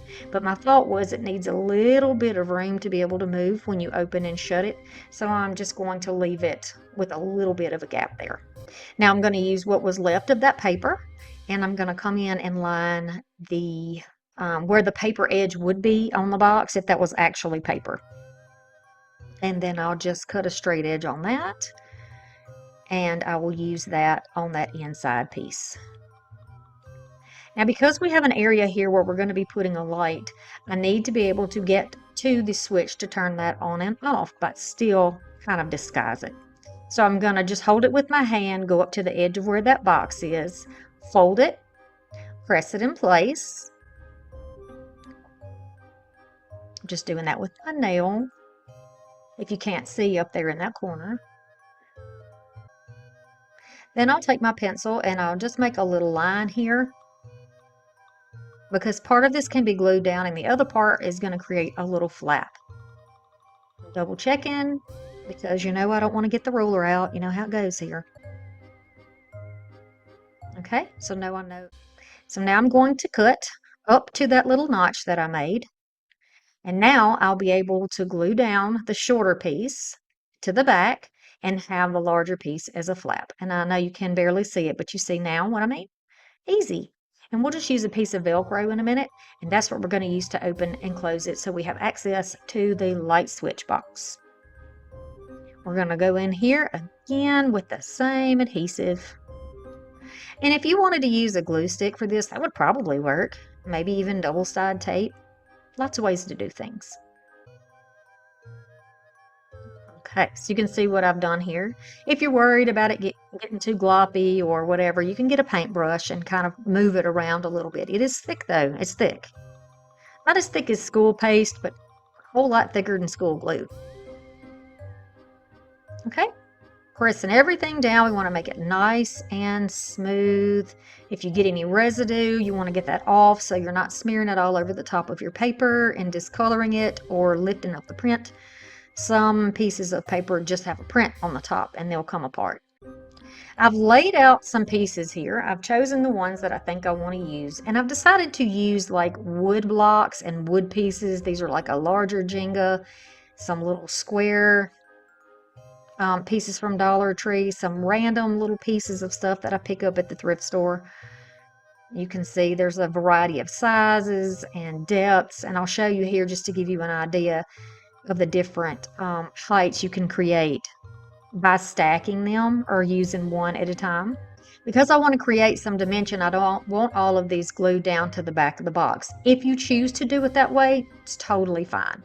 I have found that there's a lot more interest in a piece when you have some depth and dimension, which again, I know y'all are probably tired of hearing that, but it actually does create more shadow and lift, and it just gives it a little more whimsy, in my opinion.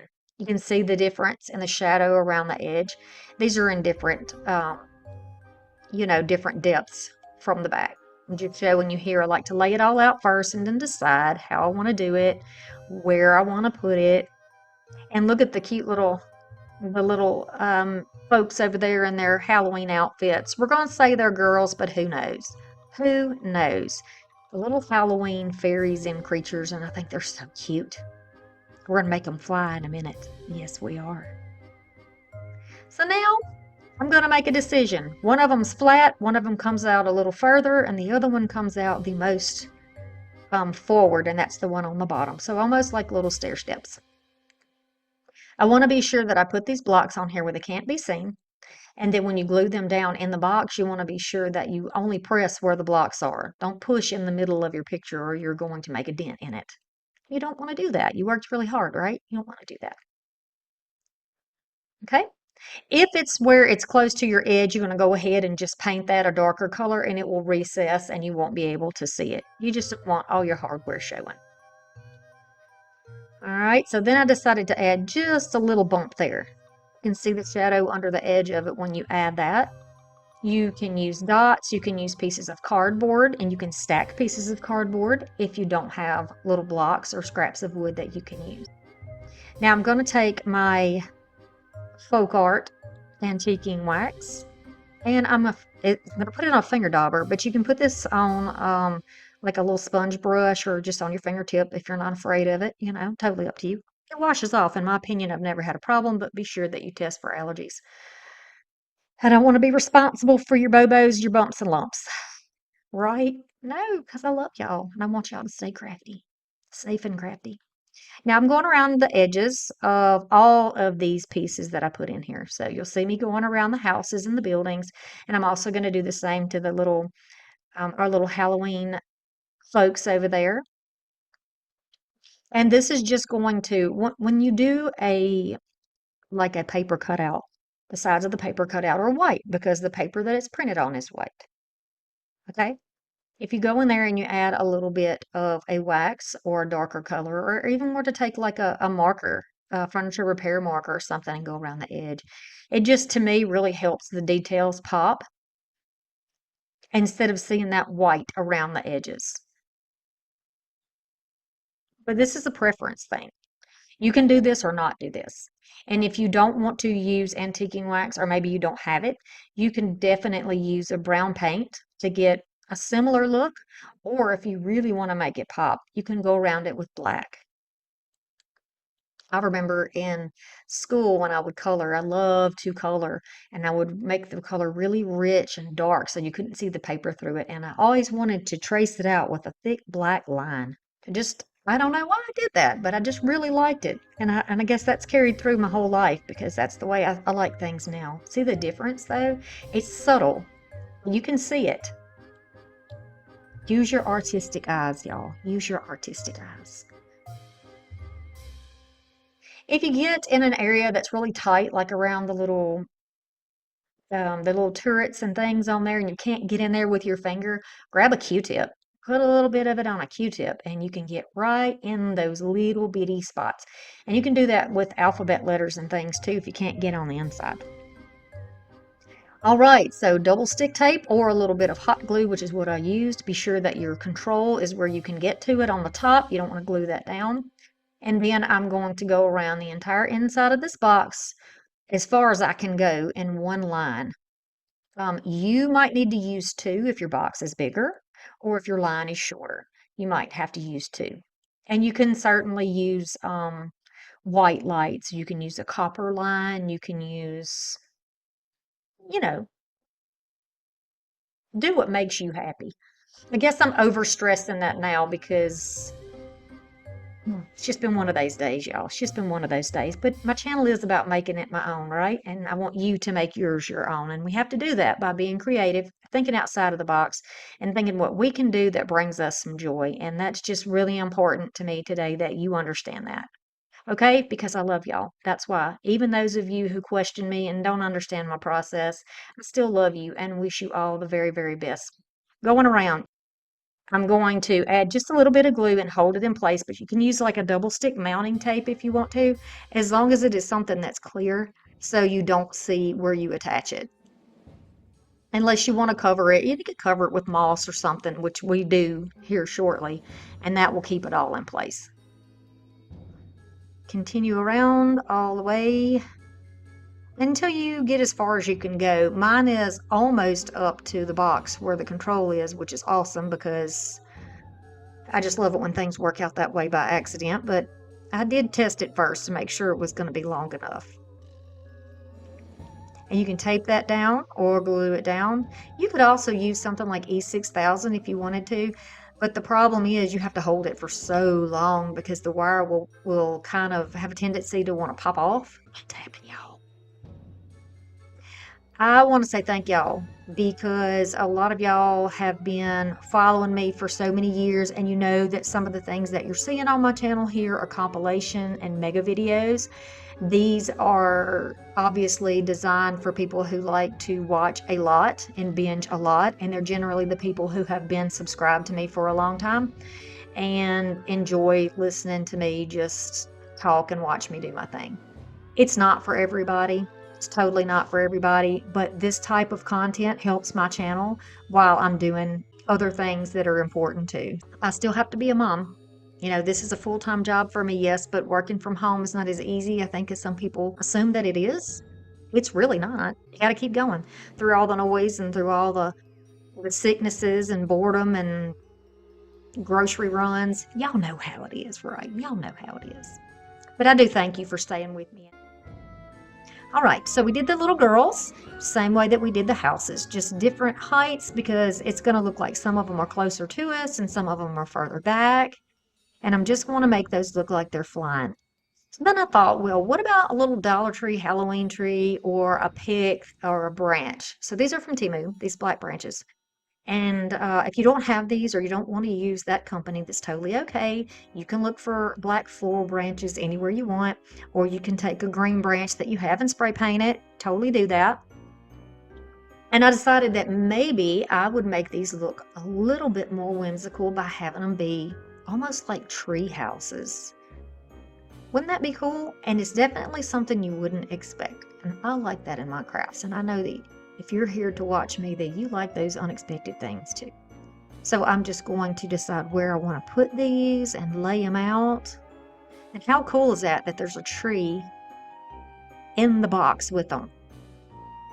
I can put some in the front and some behind, again, causing more, it allows more depth and dimension. And what that does is keeps your eye tracking. It keeps your eye moving, which keeps your brain kind of going, activated, watching, paying attention. I love that in art, and I love that in crafts because it keeps you looking at something, almost like you see something new every time. And to me, that just makes it more whimsical and fun. And I hope that you feel the same way when you watch my videos. Um, that they're a little bit different. They're not, you know, they're a little different. Okay, so now I can move these branches around. They're wire in the middle, but they're kind of plasticky toward the outside, so they can be torn or cut or clipped apart, which is easy enough to do. Oh my goodness, y'all, I love this. And now having the little ladies looking like they're flying around or climbing around or lounging in the trees. So cute. We're gonna get those girls in place. Cute. She's cute. She looks like the moon. I know it's kind of hard with the focus right now to see, but she looks like her face is like the full moon. We're gonna stand her up over here. And then we're going to put this little one up here in the trees because she sort of reminds me of a bat, the way her ears look. Or they could be wings, who knows. Now, if you want to give it a little more whimsy, you can cut these pieces off with a wire cutter. And you could trace all the way around the inside. Or you could trace around, put them where your lights are. Now, it's going to dim your lights a little bit if you cover them up. But it would work. I think it would work and be very cute. I'll take an orange ribbon. I've got a variety of different ones, and this is the one I chose. And then using that same type bond, I'm just going to make a little line here. And this, rather than being a piece of paper that could potentially tear or not give, using a fabric ribbon is going to help. Number one, it's going to disguise the edges where the paper overlaps and it's not totally covered. And it's going to allow a little more bend where the lid closes down onto the box. And if you want to use hot glue on this, you can, but I'll tell you why I didn't. Because usually when you use hot glue under a fabric, you can see the lines. It's not smooth, it's kind of bumpy. So that's why I did this, but I still ended up with a little bit of bumpiness. But that's okay. It's all right. It's supposed to look old, and so I'm okay with that. Now I'm just turning the corner over on itself to make a little sharp edge, and since that tight bond is still wet, you can pull it down just a little, and you may have to watch it a few times to get that turn. It's hard with my camera angle to really show that. I've shown it in other videos, but you're just going to turn it over on itself. Oh, my arm's in the way, I'm sorry, y'all. And go down and press it, and just making sure that it's lined up so it's not crooked. And then a little bit of hot glue in the fold where it wraps over, and it kind of frames it a little bit. If I would have waited for my tight bond to dry, it would have been better and more smooth. But I got to get y'all these videos out, so that's why I'm continuing on with the wet underneath it. But I know you get it.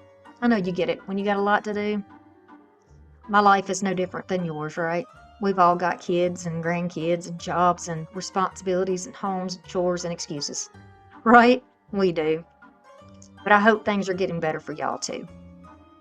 All right, so now I'm going to trim out the inside bottom of the box just because I felt like I want to use the same piece, same type of ribbon here. And for this, I'll just use a little bit of hot glue because I'll be moving really quickly. It's the bottom of the box and you're not likely to see it. So I'll just tap that on there and then fold it over. Tap, tap, tap, trim it off where you need to trim it off. Look at me with no eyebrows. How about that? Just doing my thing over there with no eyebrows. Anyone else? Anyone? Anyone who are deprived of eyebrows? It's okay though. It's part of being a redhead, I think, for me. And then when you age, they tend to leave you too. Yeah, they do. My goodness, my goodness. All right. And then on the top, I'm going to do this too, but I'll do it a little bit differently. So I'm going to apply it over the top of that goldish looking color that's already there and tap it down. And then when I flip the box over, I'll add a little more just right along the edge of it and then trim the rest off rather than folding it up because I don't want that to see once I have got the box closed. And I certainly don't want to create any more bulkiness that may make the box pop open.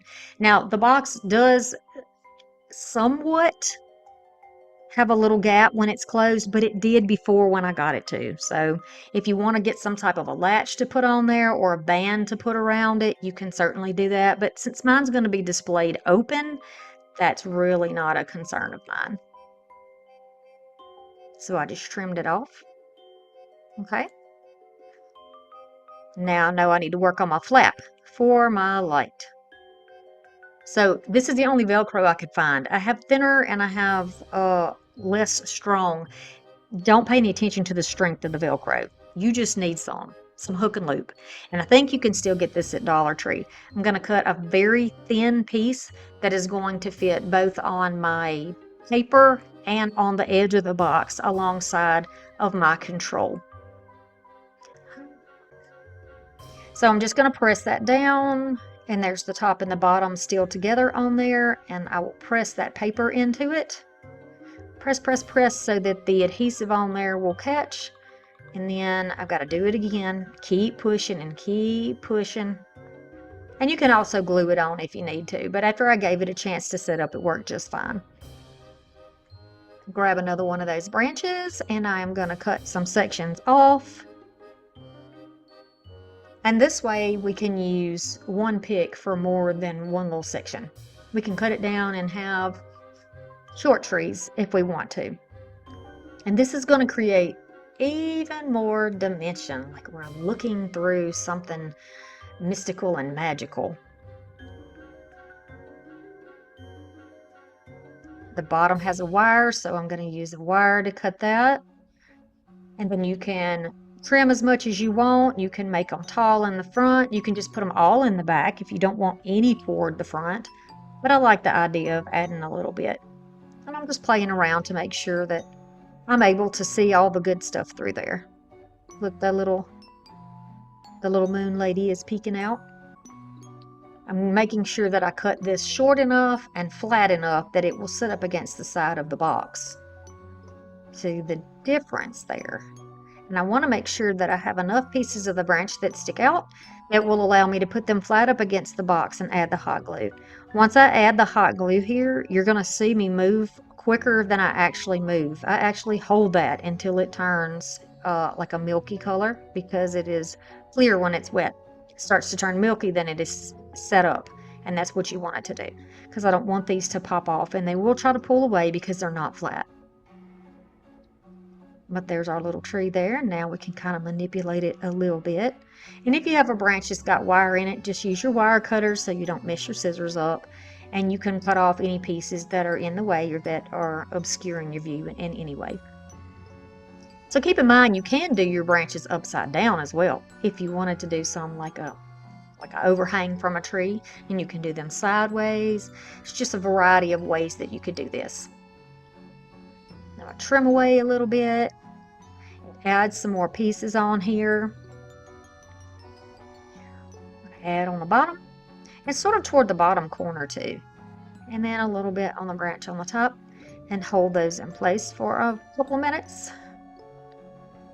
And then move on to the next little section. And you can add as much as you want. Totally up to you. That's up to your discretion. And you can use branches that have flowers or leaves, or you could use eucalyptus, or you could use vines. There's so many ways to make it your own. So far, so good. Now we need to work on the bottom. Got to have something down here. I've got a little bit of Spanish moss, and then these are scraps of moss that I've used in other projects. This is like the green moss that you get on the ground. And you can buy those at Dollar Tree, and they're already preserved. So I'm going to take a little bit of the Spanish moss, and I'm going to sort of wrap it around in these branches, and I'll also add like a dot of hot glue here and there after I get it all wrapped around. So I think I'll leave that in so you can see what I'm doing. You could also use probably a little bit of super glue if you wanted to, just to dot it down. Or you could make webs with your glue gun if you wanted to make it look webby if you don't have moss. That would also be nice. You can put spiders in your trees, or you can put butterflies or moths or the little bug packs. You could do that in there if you wanted to. A little more moss here and there. These are just all the little extras that, you know, some people might not feel as necessary, and that's okay. You know, if you were ready to leave it the way it is, you know, 3 steps ago, then that's okay. Right? That is totally okay. I'm continuing along here. And no, the house is not floating over her head. We're assuming that it's on a hill back there somewhere. All right, so to put down this loose moss, I'm just going to use Mod Podge for this. The Mod Podge is thinner. Like I said, the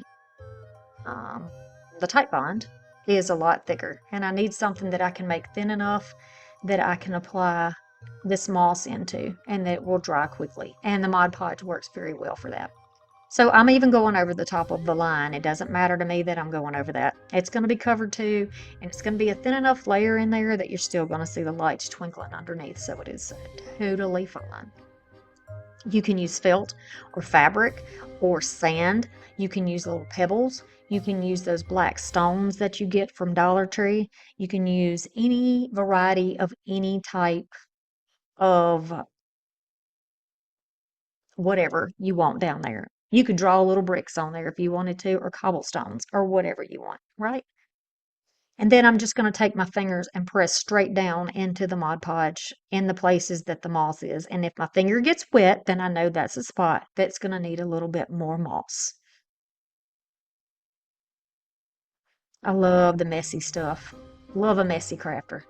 So we're just going to tap out what's left, and then there's the bottom. Nice. I like that. And I think it goes along really well with this kind of carnival looking theme with the stripes and the creepy carnival. Oh, I love it. I'll take a little bit more of that moss because I'm almost out and just sort of ball it up between my fingers and put it along the base of these trees or where the trunks are, just for a little something extra. Make it maybe look like the moss is climbing up, or you know, it's growing in a messy yard or a messy field. We're peeking through that field to see everything back there on the hill. Then if you have any little embellishments, like I believe these came from Dollar Tree in the fall section last year, you can use something like that. A little bit of hot glue, and I'm going to press it down hard enough that it goes through the moss and down into the box. Because if you just put it on the moss and the moss starts to shift or flake off from the weight, then you know, you're going to lose it and you'll have a bald spot. This is a bell that I got from TEMU. I wanted to use a little pumpkin, but I couldn't find a plain one. All I had was glittery ones. So I'm going to use what I have. I'm going to use this little bell right here.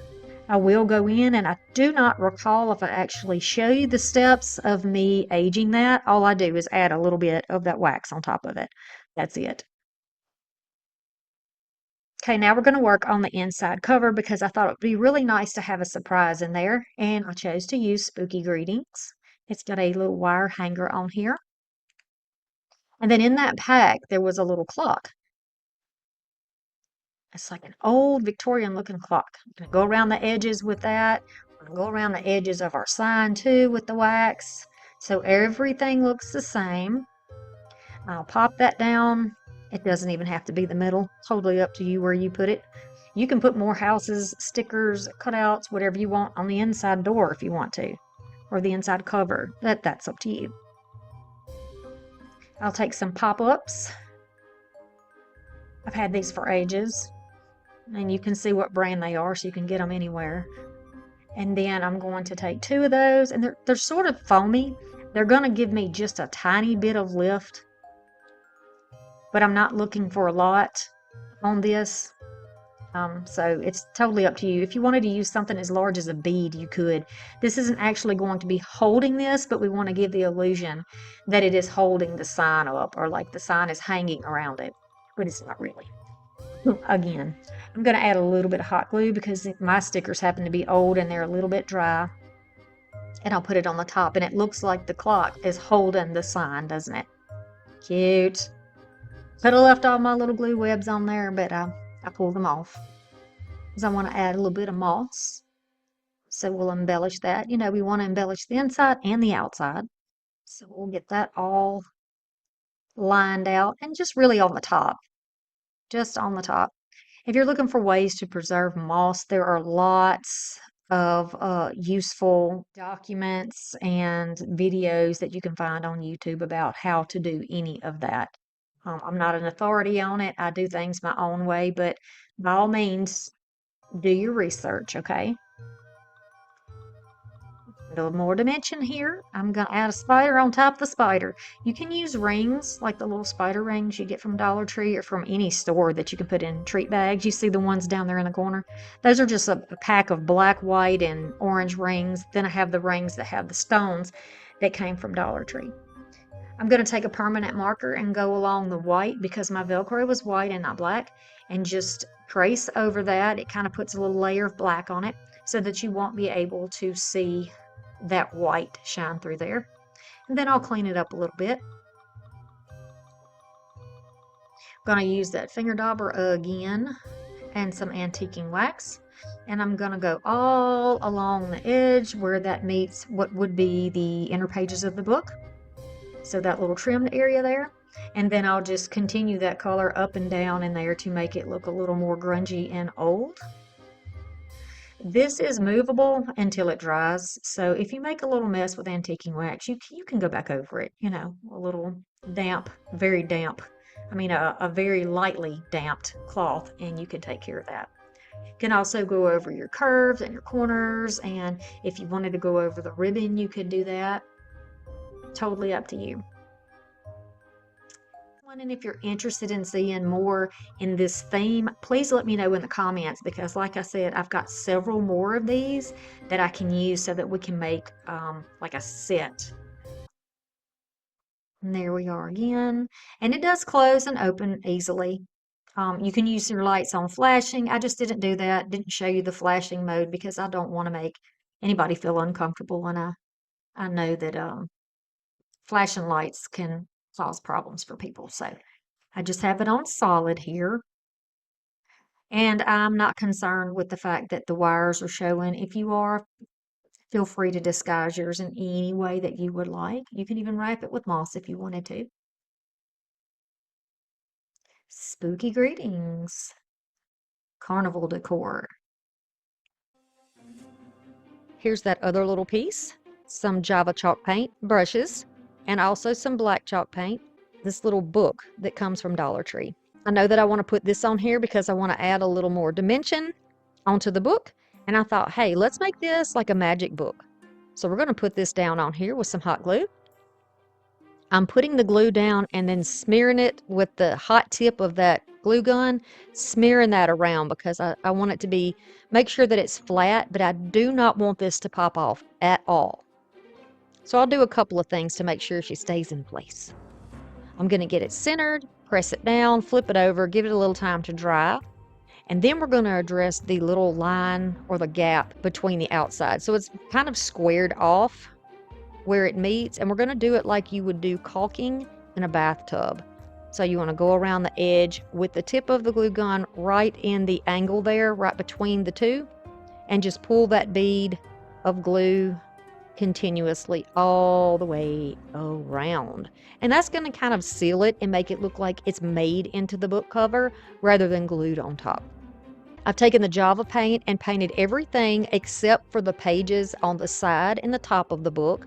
And I'm going to paint the bottom of this the Java color too. Just my preference because it's going to be sitting on a shelf. It's going to be standing up on a shelf actually, so you won't see it. But if you want yours to lay down like in a stack, of course you would want to make this look like pages as well. But who wants to see those holes in there, right? Nobody wants to see those holes. So I'm not going to do anything to draw attention to that. They do kind of disappear though when you put black or dark brown on there. All right, so now we got the pages to deal with. I did make a mess on the top, but I want to show you that it doesn't matter.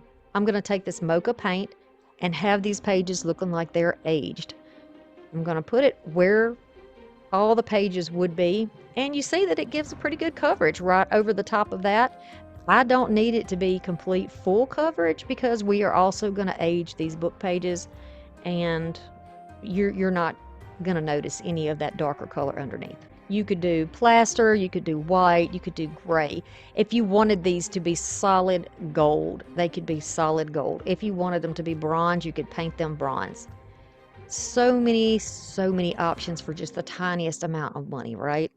And you most likely already have a variety of paints that you already love in your house, so use what you have. I'm going to go all the way up to the spine of the book. We're going to make sure that that is good and dry. This is like a puffy sticker. I had a few of these from the scrapbooking days, and I saved them, and I've used them in projects, and I really enjoy them because they have an aged look. But in order to make this look like it's part of the book, I want to be sure I don't have any of that paper showing. So I am going to take some black paint. You could also use the Java paint if that's what you choose. It's a very dark brown. And I'm going to go all around the edge to cover up the paper color and just, give it that extra little bit so that it doesn't stand out as being a sticker on top of a book. I'm going to try to get that placed where I like it on the bottle that's on there.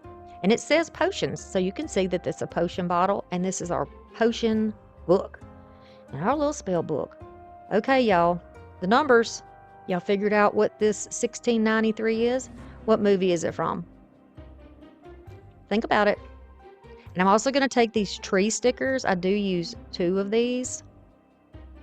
I'm going to get these ready and set them aside and start working on this book over here. I just knew that I had to get those stamps out. I didn't want to forget what I wanted to do with them. Just like when you're putting on blush, you want to pack it into the brush and you want to tap it off, right? You want to get off the excess so you just don't smear your face up with color. You don't want fully saturated color. That's kind of like it is here. I'm using like a stenciling, kind of swirling over the details on the corners of this book. Now I know that the dark brown that I used, you can't really see all the details in it. Trust me, take my word for it. They're there. There's a lot of detail in this little, what is this? Plaster piece, ceramic piece. And I'm going over it with this black to make it really kind of give the depth that I'm looking for. And sometimes the brush sheds, just flick it off like I did. Now you can see it, right? If you want to do the whole book like this and that's all, you can. See, I'm getting around the edges too, just like how a book would get kind of dirty and bumped up on the edges. I'm going to drag it all down the spine, but with a lighter hand so that it doesn't look as dark. Now, the lighter little spots you see on the back of the book is just because of the material that the book is made out of. And until you seal that chalk paint, it will do that potentially. Now I'm going to go back over and use either black or the brown paint that you use all over where that glue is from the book. We're going to let that dry, and then I'm going to take another little rough brush. It's not a chippy brush. They were all dirty at the time. And I'm going to take some more of that Java paint and just barely drag it across to make it look like pages. I'm going to grab my favorite espresso, push that paint up into the fibers of the brush, really push it up in there, and I still thought I had too much, so I grabbed a paper towel, pounced a little more off. Now I'm going to lay that brush almost at a 45-degree angle and just lightly pull it over the details. Now you can see the details. The good thing about this is because you put the black down underneath, it really recesses those areas, and the areas that are higher that you're putting your metallic color on looks a lot higher. So the spaces look deeper. Does that make sense?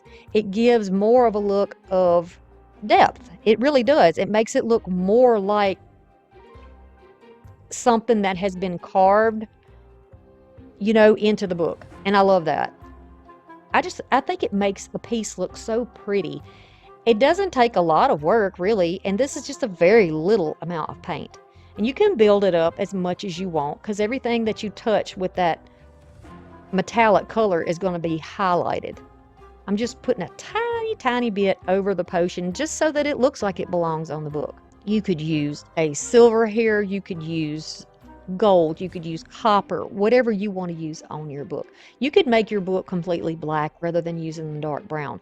But to me, the difference in the colors is what makes the depths and makes everything look it just pops to the eye to me.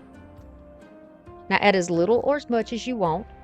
I'm also going to do the binding or the spine of the book by dragging it across.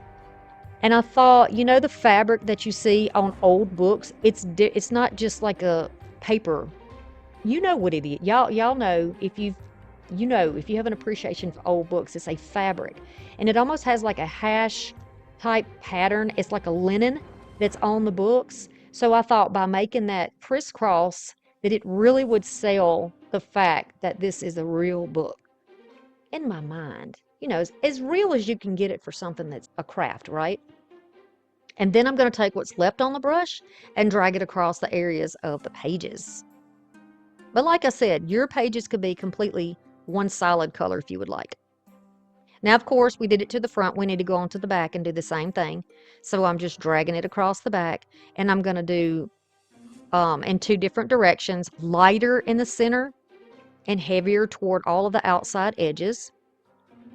And it just gives it more of like a fabric look on the back. And you see my little fingers fit right down in the bottom. It makes it easier for me to hold the thing while it's wet. Now, I'll have this link for you as well. And this is Tim Holtz. This is not a sponsored video, but I ordered some of these from Amazon, and I think they'll be great for this project. I'm going to take this ink pad and I'm going to go right over this 1693, just tap, tap, tap. This does have like a distressed look, the stamps themselves. And I think I thrifted the stamps, but you could get something at Dollar Tree, I'm sure. I'll sit it down, and without moving it up, I'm going to rock it back and forth. It looks weathered and worn and old, and I love it. Then I'm going to add a tree at the bottom, pressing it down and rocking it back and forth gently, and then lifting that off. And then I decided to try a different tree for the other section, and I was so excited that these stamps fit on this book. It's given me so many ideas. Making sure my placement's where I want it. Same thing, I'm just going to rock it a little bit. And I'm not even going to distress over the top. I'm going to leave it just like that, and I think that is so cool. And if you didn't guess, this is Hocus Pocus. Yep, our sisters from Hocus Pocus. Let that thing completely dry, and she is ready to go somewhere in a vignette in your home. And you know, really honestly, you could use this in Moody Decor any time of the year. Here she is. It's special to me. You know, it's exactly like I like it, and I encourage you to make things exactly how you like it. No need to copy anybody, right? So of course we're going to use our antiquing wax and a chippy brush, another one of those beautiful banner pieces. And then this is like a wallpaper strip, and this is a heart that somebody else already DIY'd. I believe you can get something like this at Dollar Tree that is completely plain, and you don't have to worry about painting over or removing anything. I'm going to measure out on this wallpaper that is from TEMU. I'm going to measure out how much I need to cover it. And then I am going to just kind of trim off the rest of it because I like to get those things out of my way. I've removed most of the paper, and I'm going to add this down. A lot of times you can see through these papers, so just be sure that you have a nice light background so you don't see a bunch of stuff underneath it, right? I'm going to start to peel up the backing. So you can see the print from the front through to the backing, so you know it's pretty thin. And I'm going to just take the heart and peel most of it off. I'm going to use, I think I put something on there to hold it. Yes, I did. Put a coaster on there. Just to give me an extra hand. See how I kind of walk my fingers off? And then I'll push this right where they connect. Drop it down, press it into place. It stayed nice and flat, thankfully. I'm just going to press it down a little bit, and I'm going to cut off the excess. This does not have to be really neat. It doesn't have to be a very close cut because we are going to be sanding off the excess. It works well. Press it down with your hand, use a squeegee, use a credit card, use a spatula, something to get this flat where there are no bubbles and wrinkles in it. All right. I love the vintagey look of this. Already love it, but it's a little too, the color is not exactly how I like it, so I'm going to change that. But you see how easy this shears off? Just going down and away from it. You can pull that right off. Perfect. See the difference it makes from here to this side? Very defined. Now, I want to darken this up, of course, because I've got to give it more dimension. I don't want anything looking flat. I want it to look like it's truly something old. So I'm going to go around it with just a baby wipe, a damp baby wipe. This is going to make it easier for me to move it, and it will also give me a little extra time to play around with this wax before it sets up. So I'm going to go around all the way around the edges, all the way. I'm getting the very edge of the heart, plus I'm getting about an inch, maybe an inch and a half toward the inside of it. As it starts to dry, I'll kind of blend inward. So I'm going inward in circular motions to get the color the way I like it. Now, when you're doing this with a baby wipe, if you get it too dark, you can quickly wipe it back off, right? I like the color of this. I think it looks good. See the difference? Now, because it's still damp, I'm just taking a chippy brush, a large one, and I'm just going to kind of play with that to give it almost a little bit of shaping. If you curve the brush, it puts the wax almost like, but you can skip that step if you would like. Now I'm going to cut her out. I'm not going to leave the shading on her because we're doing something a little different, but she has a little foot down there. We want to make sure I don't cut her foot off. And I'm going to put her on that same piece of scrap cardboard we had. You see how convenient it is to have these scraps because we didn't have to buy it, and I've used it in several projects. Little hot glue, I'm going to get her placed down on here so that I can get it cut out. I'm going to do the same thing with the heart, and then I will cut around here. And then I'm going to take my finger sander and go all the way around. This is going to make the edges nice and smooth and make this look like one piece rather than a piece glued down to something else, right? You can also cut apart a cereal box and use that if you would like to give it a little bit of extra weight. You certainly can. Now the same thing here. We're going to go all around the edging. We're going to cover up all the white, and we're going to make this look a little more aged. And don't forget the inner parts like the neck and things like that. Then I'm going to dry it. I have a little piece that came off of a Dollar Tree thing here. I peeled off the front of it, and I'm just going to paint it white, and we're going to make a little dimensional heart. Once I've got it painted, I'm going to add on some wax. Y'all don't panic. It looks definitely worse before it gets better. Again, I'm using a baby white because it makes it easier for me to blend. Okay, blending. Blend it well. You can see how much blending I did on it. See the difference when the paper heart comes off? I think the paper hearts might have come from Dollar Tree one year. I'm not sure. Using a glue stick is by far the easiest way, but you got to be very gentle with this. The purple will disappear. It just shows me where I put glue. And now I'm just going to pat that down on there and gently use my finger to make sure that it is attached down. Add a little heat to it to glue it in place. And we want dimension here. So I'm going to just use a wood block on the back. You can use those building blocks from Dollar Tree if you want, and start playing around with how we want to position this. I want to add this little heart right to this one. This gives a lot of dimension in this heart. We got 3 layers in this heart, and I absolutely do love that. I'm going to take some little pieces of wood scraps that I have. They went to some type of a pop-up painting kit. I don't even know, but I keep these kind of things when I, organized chaos, still organized. I'm going to glue this right down on the back. And then I decided when I was doing this, you know what? This looks like a candy top, like a candy box top. So we're going to go with that and try to continue with that same look. Like this was a box of chocolates, right? Right? Couldn't this be so similar? So that's what we're going to make it. I'm just going to pull the wire right out of this wired ribbon, and I'm going to wrap it around. I pulled it out because it'll lay flatter. But you don't have to. You certainly don't have to.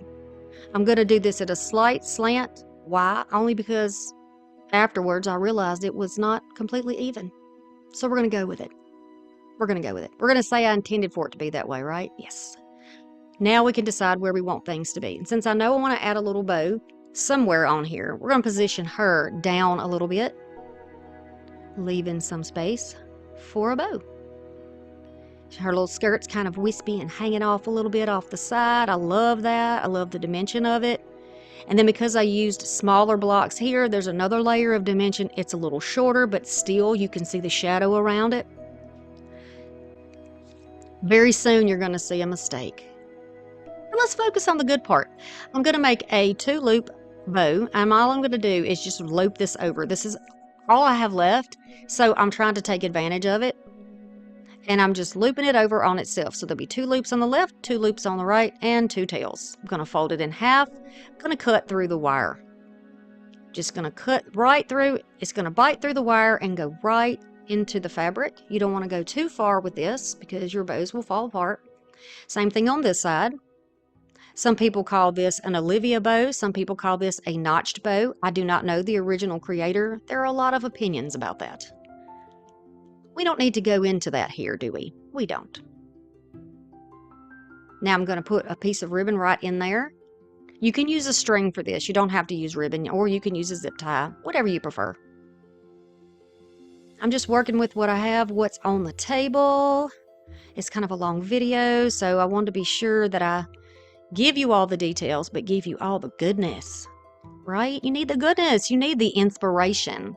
I'm bringing it to you, y'all. I'm bringing it. And more than one. How about that? That's right. All right. So now I'm going to pull these apart. I'm going to pull these layers apart and... oh, bam. Pull the edge right off the ribbon. This is old ribbon. So I should have known to be a little more gentle, but I wasn't. But I'm thinking, okay, now what? Now what? This is the only piece I have left. So then I was like, you know what? Let's just pull all of those off. Let's just pull them off. And then it occurred to me, you know, you cut through the side, they can come completely out. Just pull every one of them out. And I did. Even off the tail part, I just pulled them off. Went with it. And it still looks pretty. And it's still a stiff enough ribbon that it's going to hold the shape of the bow. Happy little accidents. Thank you, Mr. Ross. Now I'm going to cut my tails, just going to dovetail these pieces. You won't necessarily see these. It depends on the type of ribbon you're using. Sometimes you can see the tails on my bows and sometimes you can't. But just to be on the safe side, I want to do it now rather than trying to do it after it is glued in place. All right, so now this is going to be the back of the bow. I'm going to take that one last piece of scrap that I had there, and I am going to fold it in half, and then I'm going to dovetail it. So now we have this little thingy, this little piece, and we're going to work with it. I'm going to add some hot glue on the back of the bow, and I'm going to squinchy this up in the middle, press it down in there, and then a little bit of that will show when you put the bow in place on the top and the bottom, and they look like little faux tails. Oh yes, this was definitely a happy accident. I'm going to add some hot glue here and press it into place. Right up toward that top. Oh yes. And now we're going to add some beautiful greenery on there. Yes, I said greenery, and I said beautiful again. I did. I'm going to glue this in place. This was just a scrap off of some other those little roses that I have there. I made sure when I chose those roses that they were in the same orangey red tone instead of a pinkish color, because this is definitely more of a different tone. And I'm going to put this down right on there. You could use a jewel, you could use a button, you could use anything you like in this spot. So far, so good. I'm liking it. You could definitely stop here if that's something that you would like to do. But I decided I wanted to add a little bit of gold to it. You don't have to do this, y'all. I know I be doing too much sometimes, as the kids say. As the young folks say, I be doing too much. But I'm just going to add some of this on here, and then I'm going to blend it out. I'm not going to leave those sharp edges. I'm going to pull all of that toward the center. That's just going to kind of concentrate the majority of the gold to the outside when it starts to get sticky and dry just a bit. But then I'm going to also go over her little shoe. We're going to make her a little patent slipper that she's wearing, and we're going to do some black on the band around her hat. Just a little something extra, y'all, you know, just that extra flair.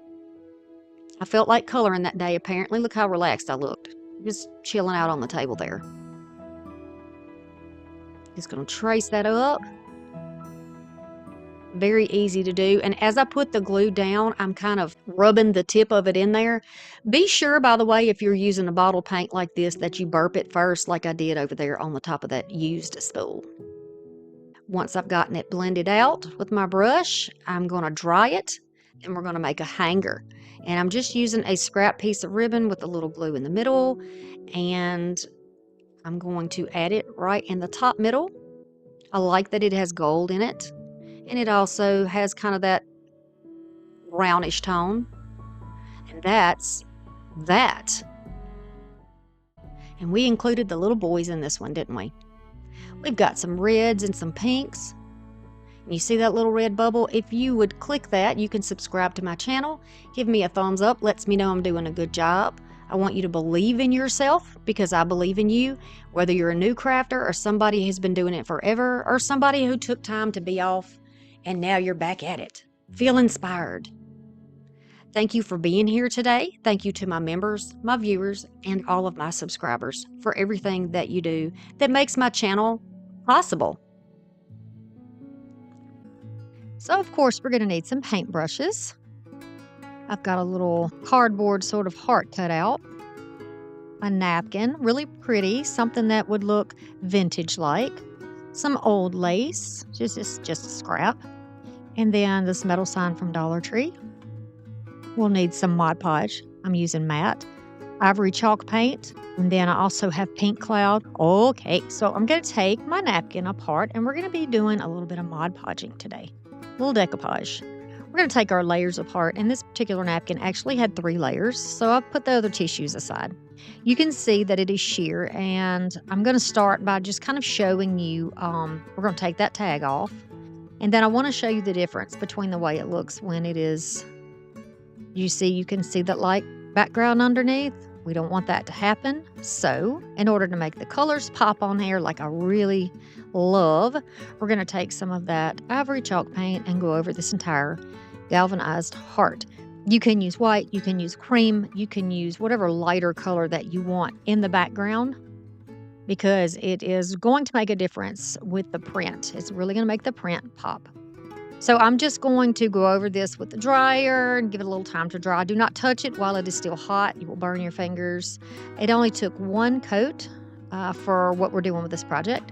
I'm going to go back over this with some of the Mod Podge and put the Mod Podge on there. I kind of like to keep my lines even, but it just keeps it from getting clumpy and it's a little more uniform. So I'll grab the napkin, and do you see the difference between where it is on the napkin and on the table? That's right. I'm going to start by letting that drop down just a little bit into the corner, and then holding that, I'm going to carefully let it fall in little sections as I use my fingers to very gently rub this onto the heart that is underneath it. It's very fragile. Tissue is very fragile. And what you see me doing here is just barely dragging that across. Barely. I mean, very, very light pressure just to get out any larger wrinkles or bubbles that might be under there. There are a few lines or wrinkles that I'm going to leave in because I think that it does mimic that vintage look and I like it. You can go back over and add a little bit onto your edges. Just make sure that everything is in place. You can lift it up and add a little bit. And you could use a glue stick on this if you want it. So this is how it's going to look so far. You can see the difference. Such a beautiful napkin. I love it. And you can use some tissue paper that you really like. You can use wrapping paper for this. Just be sure that if you're using something that is thin, like a tissue paper or a napkin, that you're very gentle with it. Just take your time. To get a crisp edge, I'm just using a micro sander, and I'm going to go over this all the way from the beginning to the end, carefully in that little dip, to get a beautiful, clean finish on the edges. Isn't that pretty? I love the vintage look of these roses, or the cabbage roses, I think is what they are. Okay, so now I'm going to take this little heart and use any heart you want. Mine is black because it's supposed to be like a chalkboard look, but it's been my stash for a while, since back when chalkboard everything was wonderful. So I'm just going to show you how you can change some things that you already have. Right now, all I'm doing is adding a layer of Mod Podge on here. I'm going to go around my edges and up the middle, keeping in mind that when we're going to do a crackle treatment. So when you do that, you need to be sure that, The bigger or the heavier you go, the bigger the crackles will be, or the bubbles, depending on what you use.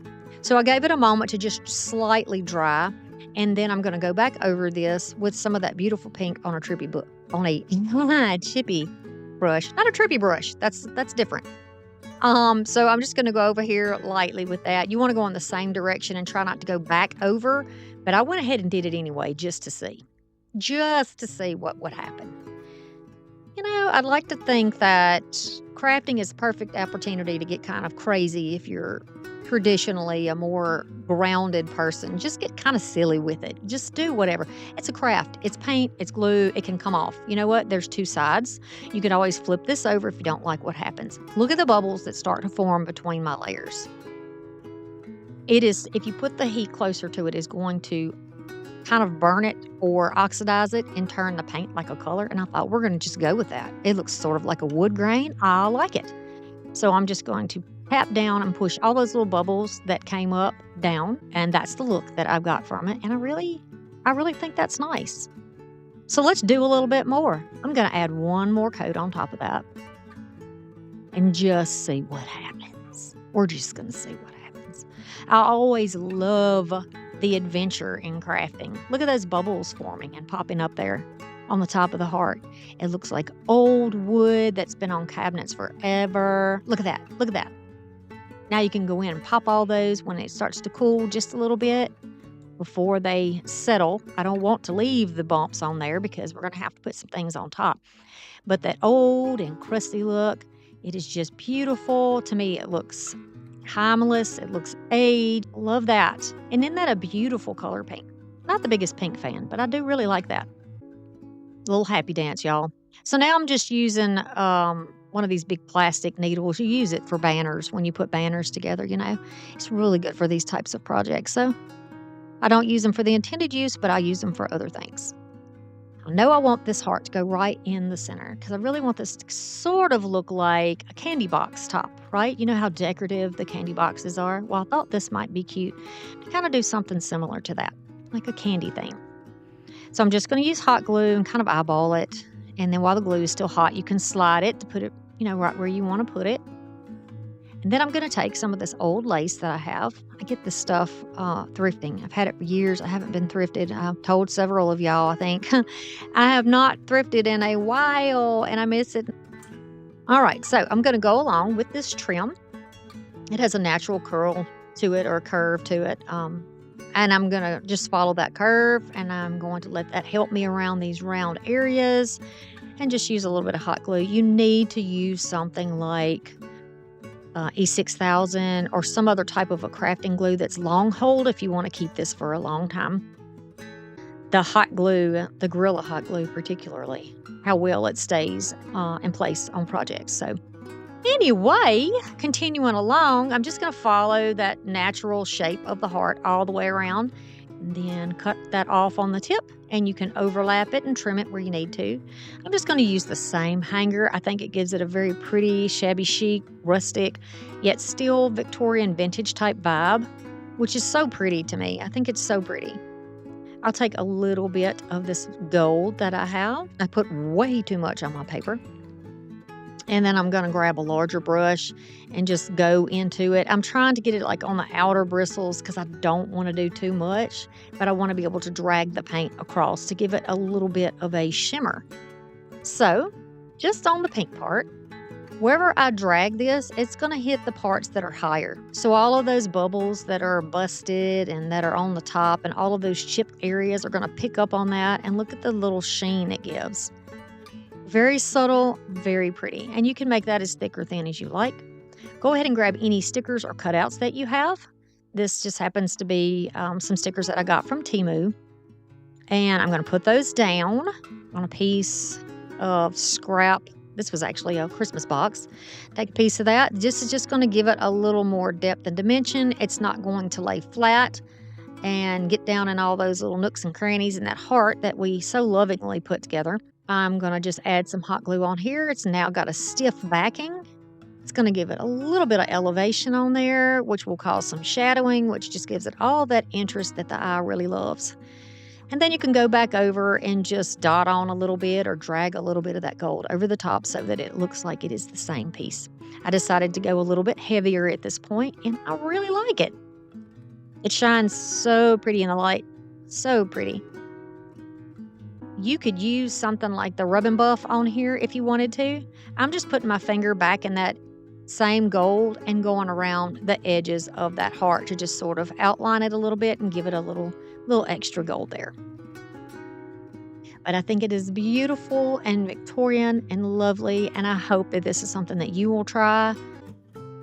Again, with the Mod Podge, yes, and a brush. I've got some little flowers here. These are just thrifted. This is a little ornament that I had used on a different project. You see it's missing paint. This is another little sign or sticker from that paper pack. I've got a piece of felt, and then I've got some cream and gold ribbon and a cigar box. I believe this is a cigar box. Am I right, ladies and gents? This is not tea, right? This is a cigar box. Perfect for a vintage look. We're going to make this a candy box or a surprise box. So I want to line the inside of the box, and that's what we'll use the felt for here. Carefully, not getting my marker where it's touching my wooden box, I'm going to go around the edges, and then I'm going to cut out on the inside because you see the inside is smaller than the outside of the box.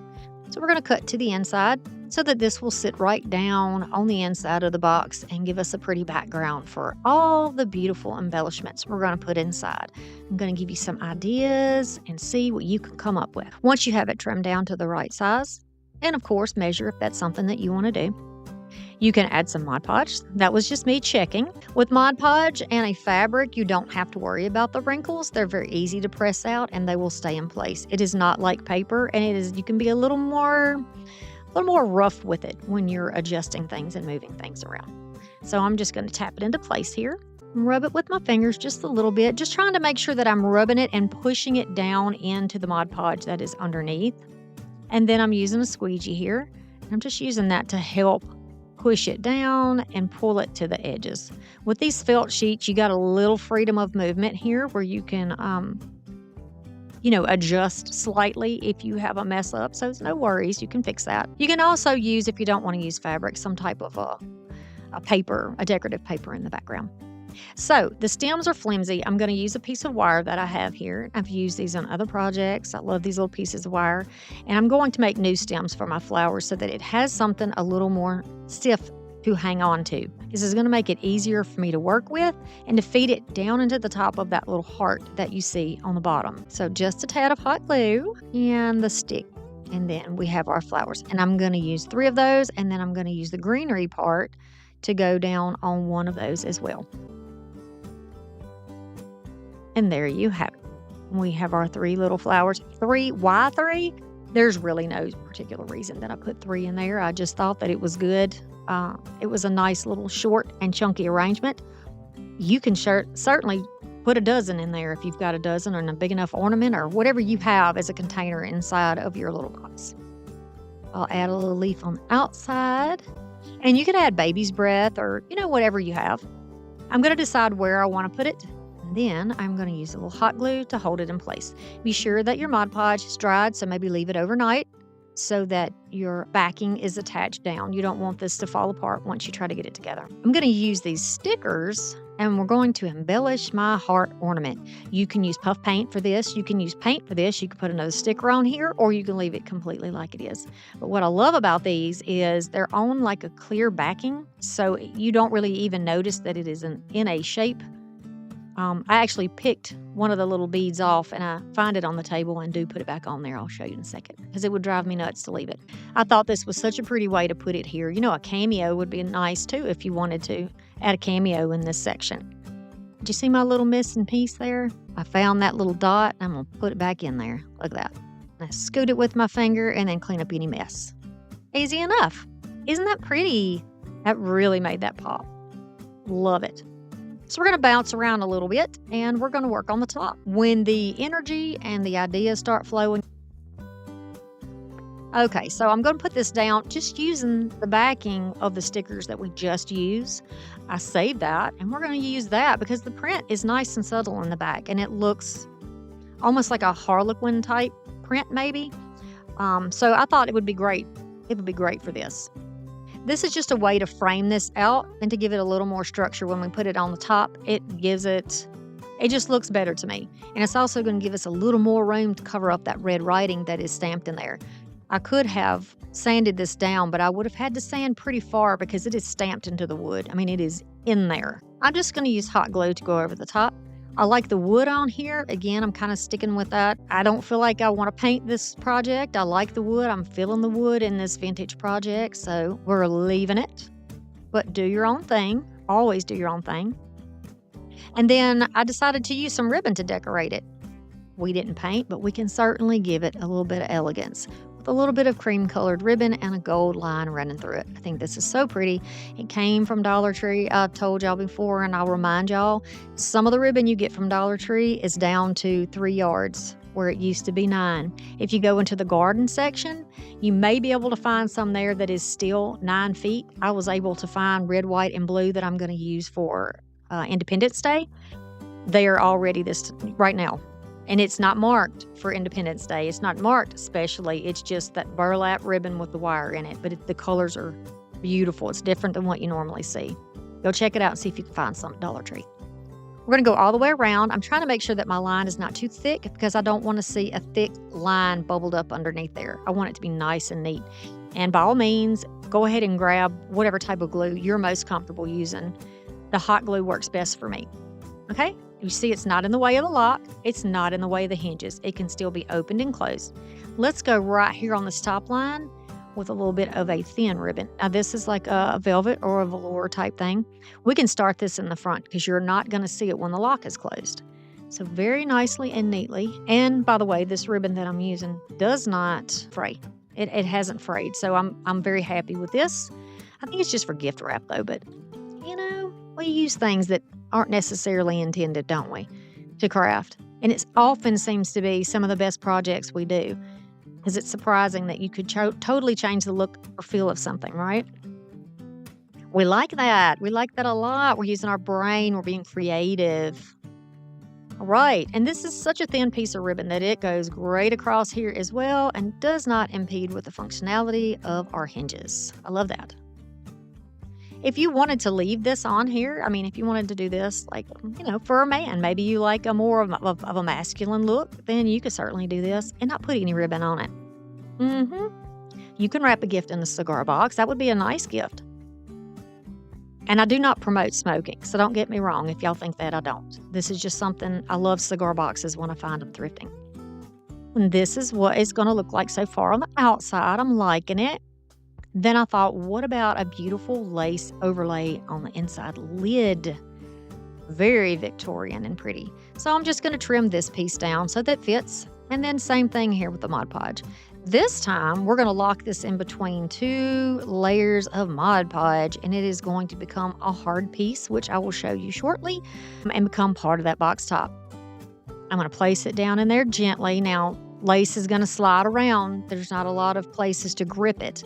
But you can hold it in place, take your time, add working sections until you can get all of the pieces of that in there.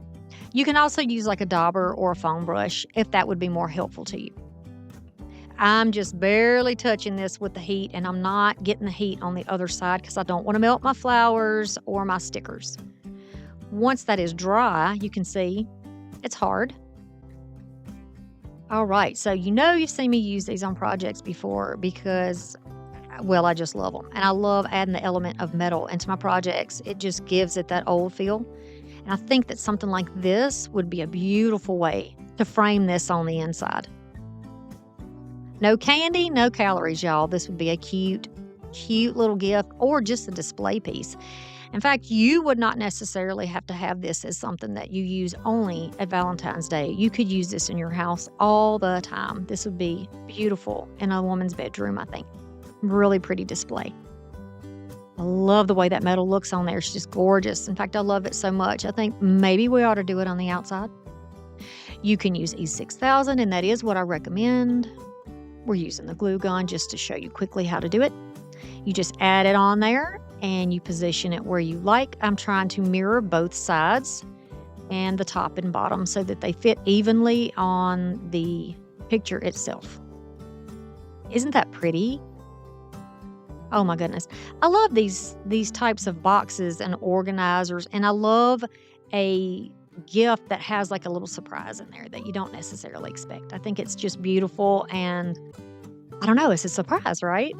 How pretty is that? I hope you try to do something like this because, oh man, I really like it. Give me a thumbs up if you do. Okay, y'all, excuse the shakiness. My fan was drying something on the table, so it's jumping just a little bit, but please hang in there with me, y'all. Promise you it's going to pass. Okay, so we're going to use a bottle. We're going to use some ribbons. We're going to use buttons or embellishments of any type, scissors, and then another one of these stickers. It looks like paper. It's got this white trim around it. I'm going to put on my spectacles, and we are going to trim off the white. I don't want that white on there because to me that does not feel authentic or period. I want it to look like a sticker on a bottle of rose water. So that's what I'm going to do, or eau de toilette, or whatever, eau de perfume, whatever. I can't speak French. I have terrible country accent, so it sounds ridiculous, but you get the point. All right, so I'm going to take this bottle. I've crafted with this before. It is a Wagner bottle that I thrifted. It does have a stopper top. Do you see how the weight of the bottle wants to settle naturally? So we're going to let it do that. I'm going to let it find its back, and then I'm going to work with it. Otherwise, you'll fight trying to hold it up, to get it to sit still. All right, so now it's sitting still, and I am going to peel off my backing and add this down on the bottle. Be sure that your sticker fits your bottle, and if it is a little bit higher, close to the shoulder or the neck of the bottle there, shoulder, you know what I mean. Just take your fingers and rub and try to get any little lines or wrinkles out of there. And that is what I have done, and if you rub it enough, you can get it pretty flat. I'm going to trim this down. As you can see, this is too wide for the neck of this little squatty bottle. So I know how much I'm going to need. I still want that beautiful color because I think it coordinates great with the box. So I'm just going to trim this down so that it will fit on there. Just going along and cutting about half of that row of cream colored off. And then you can pull your little extra pieces off, your little extra threads. So that's nice and neat, and you can then apply it to the bottle. Remember, you want your start and stop to be in the back so that nobody sees it in the front. A little bit of hot glue will hold this in place perfectly. I've never had an issue with ribbon embellishments coming off of glass on little projects like this because of hot glue. So I think it's safe to say if you're using this inside, this is fine. This also would be beautiful sitting on a lady's dresser, I think. Really pretty. And you can put whatever you want in here. You can put hand sanitizer in there if you wanted to. I'm going to add a little bow here just because I want to add a little bow. You definitely don't have to do this. Just using, rather than jute, I'm going to use a thin piece of white ribbon to go around the middle of it and tie it in place. Y'all still here? You hanging? If you're still here, please leave me a heart emoji. I worked really hard to correct this and just was not able to correct it any further past this point. So lesson learned, no fan on the table. Okay. So once you get your bow the way you like it, the size you like it, you don't want it too big and to overwhelm what's going on here. But, this does kind of look like it's been given as a gift when you put the little bow on there. Look how sweet it is. I'm going to add that on there. Right in the top, in the front. Press it down. And then kind of flick the little tails out. This is the easiest bow. I've been making these bows for a long time because they're so easy. Some people can make them with a thin ribbon on a fork. I am just not that good. And they can do it on their hands too. My friend Kendra from Late Night Creations, y'all need to go check her out. She actually taught a whole class on how to do the bow, and I still couldn't get it. So I guess old dog, new trick. I don't know. So I've got one of these stones, and I think it just came out of the top of like an ink pen or something you can get at Dollar Tree. And I thought, let's turn this upside down and put it on the top so it looks like a crystal. Look at that. I think that looks so cute, and I think it really changed the look and feel of that bottle. Look at that nice, clean, non-shaking video. All right, so we're going to grab that same gold paint we used before. Got a little love charm. This is just a little metal tag, another one of those little sticker pieces. You can use cutouts, lace and ribbon, of course, and some of that beautiful pink cloud paint. A little sponge brush is how we're going to apply this to metal, because metal and glass seem to do really well when you use a sponge brush to put it down. And if you're going for a look where you don't mind the little bubbles or, stuff like that, then this is perfect. And for aging pieces, if you're doing primarily vintage style things, I think this works great. It really sells that age look, in my opinion. So I'm going to lightly dry this. Same thing, this is metal. Don't burn your hands.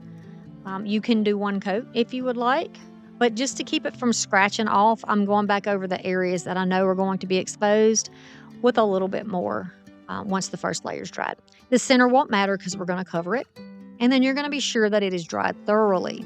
Once it is dried and it is cooled, it is now ready for us to start embellishing. So I want to do an overlay with this lace because I've never done this, like a little ornament like this, and I thought it would be such a pretty touch, and I'm very happy with the results, so I hope that you are too. Stick around, they're coming. We're going to grab that Mod Podge, and I'm just going to tap this on all over the paint. Again, I'm not brushing or rubbing anything because I don't want to lose the effect that I have there. And the Mod Podge is going to help keep that paint in place also. It's going to kind of seal it for you. Using the sponge, I'm going to go up and down, up and down. You're welcome to use the brush like we did on the other project. Totally up to you, whatever's going to work for you. And once I get it covered on there, I'm going to dry it. And then I will cut all around the little fussy edges to make it pretty. Okay? If you have not subscribed by now, what are you waiting on? I'm kidding. Some people say that I shouldn't be begging in videos, but I don't beg. I ask. You're welcome to say no, right? You're welcome to say no. Whatever happens, y'all, just want you to know. Nobody's going to rob my joy. How about that? All right, we're going to leave the back of that sticker on there, and I'm just going to put it down where I think it looks good, sort of centered between the sides, but it's a little bit lower down because we're going to put a charm on here, and I don't want to obstruct my beautiful lady who is on there. I'm just pulling this a little bit with my fingers in the glue to get it straight. Yes, I love it. She's so pretty. And then I'll use a weeding tool to go back over and poke a hole. Because remember, this is hard now. This is solid. It's not soft anymore. So we need to poke another hole in there so that we can weed a piece of ribbon in there and make a hanger. If you cut your ribbon a little bit at a slant so it has a point and you use your little weeding tool, you can pull that right through the back. All right. So I'm going to pull those up where they reach. This is about 8 inches, 7 or 8 inches of ribbon. And I am going to then feed right through my little charm, this little love charm. And I don't remember what this came off of, y'all. I don't know. I'm telling you, I thrift so much. I pick up little things when I see them. And I'm glad that I did because this is perfect for this ornament, I think, for like a little mini tree, if you do the little mini trees. Or if you keep your tree out and you use your big Christmas tree all year long. And you want to do this for Valentine's or for Victorian, this is perfect. And then you could use it anytime you want. I'm going to go along and use my finger and use that gold right on those edges, just like I did with the heart in the first project. Totally fine. Look at my beautiful golden finger. I feel like gold member. All right. And this is how it's going to look. And be sure you give it time to dry. All right. We're going to use ribbons. We're going to use these little Perot children or these little hero children. That sounds like Cajun, didn't it? Any type of embellishments you want to use. They could be fabric, they could be metal, they could be buttons. And we're going to use this love sign from Dollar Tree. I've had it a few years. It's a possibility they have the same one. Doesn't really matter. You're just going to go grab you a sign that will fit whatever type of a gift card or a card that you have at home that you would like to use. I'm going to pull off this metal piece and throw it away. So I don't need it for anything. Yes, I actually said throw it away. Look at this. Look at this. Would you look at this? Look at that. Dollar Tree. Goodwill, what are y'all doing?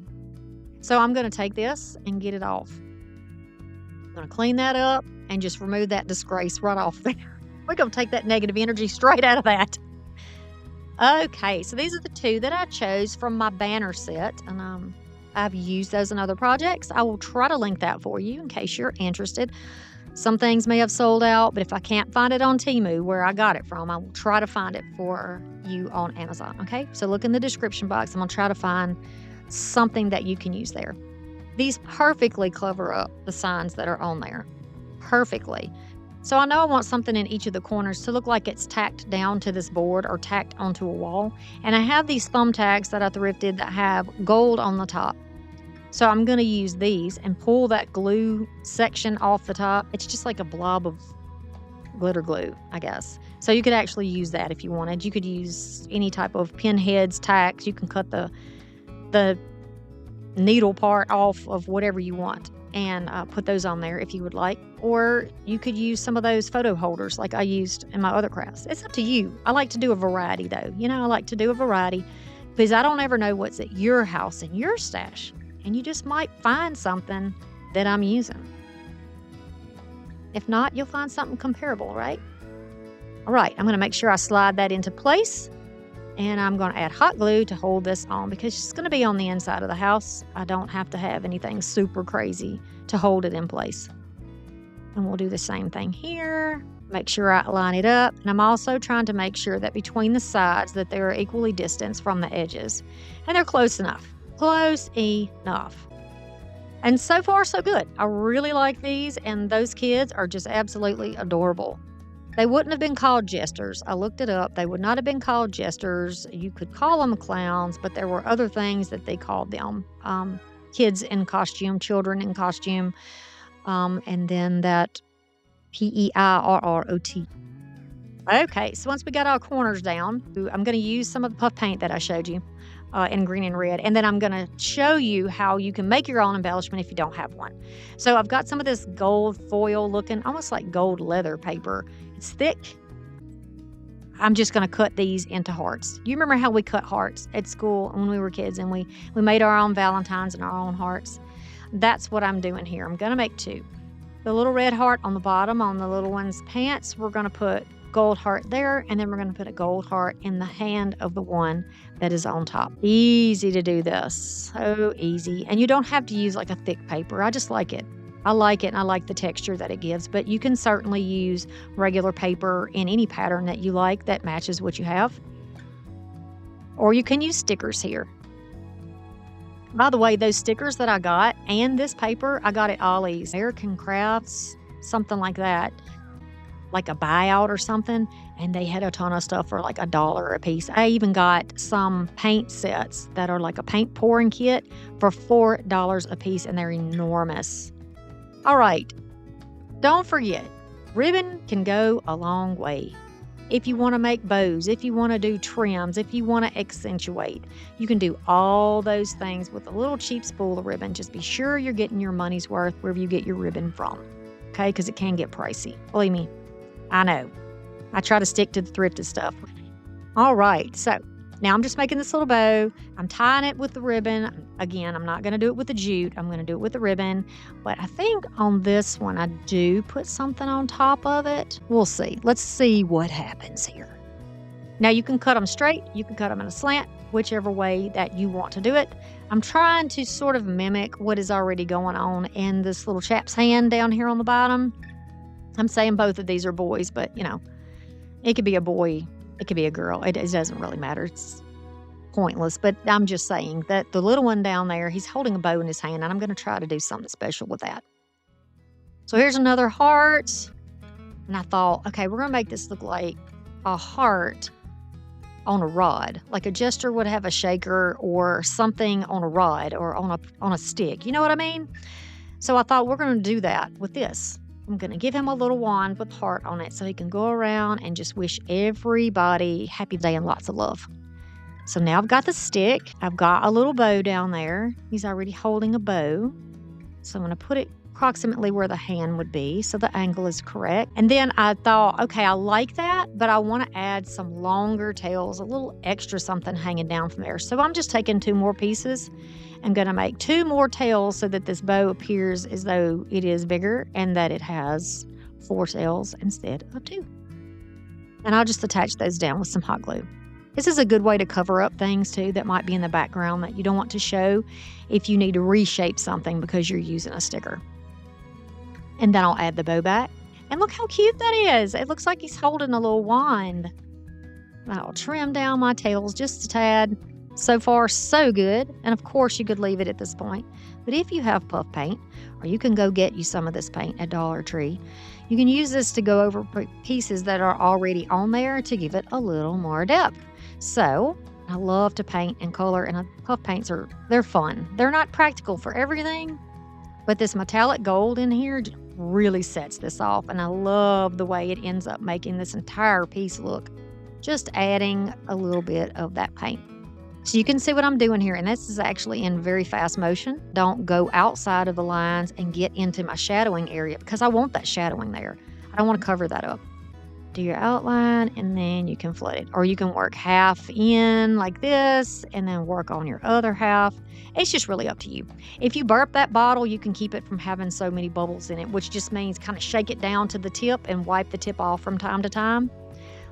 Look at the difference that makes. That's so cute. And again, it's one of those things that's subtle, but it just makes the project your own. And that's what I want you to do when you come to my channel. Look at it, see it, and go, oh, I know what I've got. I know what I can do with that. And then make it your own. Make it something that brings you joy. And when you hang it up or you give it as a gift, you find some pride in what you have done because you worked hard, right? So if you don't have these cards and you want to do something similar, go to Dollar Tree and grab a couple of the beautiful cards that they have, or Valentine's cards that they have. All right, I am just showing you how I use a little straight edge when I exceed my limit there. Just straighten my line out.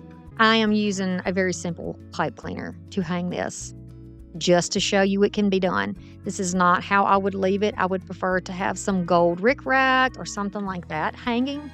But this is okay, and the fact that it has that fluffiness on it will help protect your doorknob if you decide you want to use this to hang off of a door or a wall that you know you don't want to scratch. You want to be sure that you let this dry. Absolutely let this dry before you start moving it or trying to stand it up, because you don't want that paint to drip. And generally it won't. It's very thick, but you don't want to take a chance. All right, I've got some gold spray paint here. Metallic gold, of course. Looks a little brassy to me, and that's why I'm liking it. I got these little ornaments. They're like a resin or a heavy plastic. But I got these while thrifting.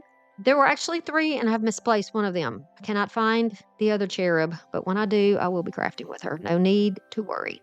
So they both have instruments, 2 different instruments, I do believe. I'm going to pull off these little hangers because they can be used again, or they can be recycled for maybe a different ornament that you have and you need a hanger. So we're going to take these, we're going to clean them with a little bit of rubbing alcohol, dry them with microfiber. Then we're going to get some type of wire. Here's a little idea for you, a little tip. To hang these up when you spray paint, if you hang them off of an old branch or something that you find in the yard, almost like you're hanging it from a Christmas tree, it makes spray painting so much easier because you can get to every surface for it to dry. All right, when it's dry, we can take those off because those were just temporary, and look how beautiful. Look at all the detail you can now see in this piece. This one has a little heart, and this little cherub has, oh, it's a bow. It's a bow and an arrow. So this could be used again for Valentine's Day. Now, these hangers I got thrifting. These can be spray painted. So if you wanted to spray paint your hooks that maybe you have and you've always used and enjoyed, simple, very simple to do. Spray paint them, let it dry, flip them over, do the other side. You can use any type of cording that you like. So if I had this in gold, it would be really nice. You can use thin ribbon. You can use Dollar Tree ribbon. Because all we're really going to do now is make a hanger and then embellish that hanger. This is more like a just do-it-yourself flip of something, that you get from the thrift store. But it's so easy to do. You just clean them up and spray them down with some spray paint. Look at that. So I tied one where it would hang down lower. Those are for like the outer limbs of a tree where they could hang. And then if you cut them a little bit shorter, these are better for the lengths that you do on the inside of the tree or on shorter branches. They have more room and they're not sitting on top of another branch. It's kind of customizable how long you want your hangers to be. All right, so I'm going to pull these down, really simple little loop bow. That's why we fluff the heck out of our bows. We're just messing with those bows and messing with them until they are exactly how we like them. So I like the cream and gold here. I'm going to put a little bit of hot glue on here, and then this is going to hold this in place, or you can tie it around that if you want to rather than gluing it on. It's not going to get a lot of movement or action in the tree. It's going to be sitting still in there, so it's not going to be knocked around. If it's indoors, it should last you for a long time. So here's some satin ribbon that I had, and we're going to make another bow. This one's a little bit different, but the really honestly looks kind of the same, but I like to give y'all options. So I'm going to take a little piece of this ribbon, really pretty, and it's probably about 10 inches of ribbon. And I'll just tie it in the middle with a little bit of gold cord. And this happens to be what was the hanger off of another ornament. Tie it off, kind of get it in the middle before you make your double knot so you're not, pulling too hard on that bow. You can then use that to tie it on, or you can cut it off. But tie it under the knot or really closely to the knot, and that way it's not going to slide up and down. Glue it in place or tape it in place. So for this one, I just decided, you know what, we're going to do a tiny little cute bow like you would see on a little girl's barrette. And that's what we're going to use for this one. I think that is so cute. And I think a variety of these mixed up together would be very pretty. Think of all those little plastic ornaments. I'm going to use some chalkboard paint in black, some nickel satin finish nickel Rust-Oleum spray paint, a chippy brush, a blue, a silver ribbon, and one of them is blue, and I'm going to switch it to a velvet ribbon. And then this one is beautiful. Then this sparkly ribbon, 3 different sizes. Here's the millwork that I got at the thrift store. Beautiful piece, got a little damage, but that's not going to be a problem for this project. You know, these go underneath the light fixtures. So I'm going to take this outside and spray it after, of course, I have wiped it and got it nice and clean. Once it is covered with 2 coats of that nickel paint, look how beautiful this is. So pretty. I'm going to bring it inside and I'm going to start distressing this. The idea is to take this from looking like a resin or plastic piece, or possibly plaster if that's what they were going for, and to make this more of a metal looking piece. So I am going to do that by using my black. Now I've dipped it into the black and tapped most of it off, so this is an actual dry brushing technique. I'm not just like smearing it all over. This is actually how you dry brush. So I'm going to go back and forth and up and down over all the beautiful detailed pieces so that it will get that darker color down in all of those high spots and give us some shadowing and just really make this look more of a metal piece. I work with a little bit at a time, and then I build up as I go if I choose to do it that way. If you've been here a while, you already know I start off with a light hand and then I just layer that up until I get the look that I like. It's a lot harder to take it off once you put too much on. It is sped up, like I said, but I'm just taking manageable small sections here and just working my way around. Now you can see the difference already. The lower right section is not distressed and the rest of it is, and you see the difference?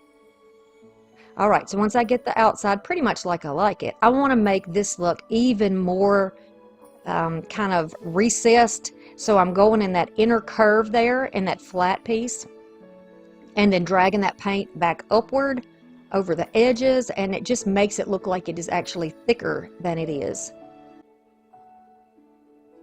This is a stunner, y'all. I love this. I love paint. I love it so much. All right, so I switched from the other ribbon that I had to this one because I thought the velvet would just be prettier, and I like the look of it for Victorian pieces. So I am going to layer up my ribbons rather than using 3 individual separate pieces. And I have done this before. We're going to make one beautifully embellished ribbon out of 3 different pieces. And this is how we will do it. The widest ribbon will be on the bottom, then our next ribbon, and then we will put down the last thinnest trim or ribbon piece, whatever you want to call that. I did not measure this. I just kind of eyeballed it. It's probably 12, 14 inches. So now the pretty side of the ribbon is upward, and I'm just going to take a little stream of glue and go right down the middle of the thickest ribbon, so the bottom ribbon, and I will try to center this one on top, press it down, and then work in small sections, because if you get it crooked, you'll probably tear your ribbon when you try to pull them apart. So just take your time with this, and if you need to use a rubber spatula or something, use that, or you definitely could be working with your cool temperature rather than the hot glue. And then I'll widen it up a little bit on the end so that the end stays nice and flat. And already look at the difference. That looks like a beautiful, beautiful, expensive ribbon. I want to make this look a little more aged. This silver is a bit too bright for me, so why not distress the ribbon? This is like a raised textured ribbon. It's a strange woven texture. But I'm going to go over it just with the black, and I'm just going to use a smaller brush this time because I'm working in a smaller section and I don't want to get it on my blue. So I'm just tapping it in, kind of smearing it around on top of that ribbon. And you can see the difference from the top to the bottom as I work along here, building up just like we did on the millwork piece. Now I'm going to glue this one down, and since it's so thin on the vine, I'm just going to take some little sections of where the leaves are and just put a tiny dot of glue underneath, and I just adjust it as I go. Okay, same process as before. Tapping in, tapping off, and I'm going to go over that silver a little bit as well. I don't mind if it's a little bit shinier than the one that is underneath it because it's on the top and I don't want it to blend completely in. I want to be able to see it. So now it's got that aged look that I really like. Not a perfect match, but that's not what I'm going for here. So now you can see there's about 12 inches in the front, 12 inches in the back. So I guess that's a 24-inch piece of ribbon. Okay, so this is just a curtain ring. I am going to unscrew the hook part of it, and we're going to use it for the top. I'll take some of this brushed silver, and then I'm just going to kind of give this a light brushing over this ring. I don't have a smaller brush, chippy brush, so I'm just using a regular brush here to do this. Get it all on there. I'm going to get it on the front and the back and on the inside of the ring as well. Very easy to do. Gives it that nice aged look that's on the millwork. Once it is dry, we are ready to use it. So I'm just going to fold the back piece over the top piece.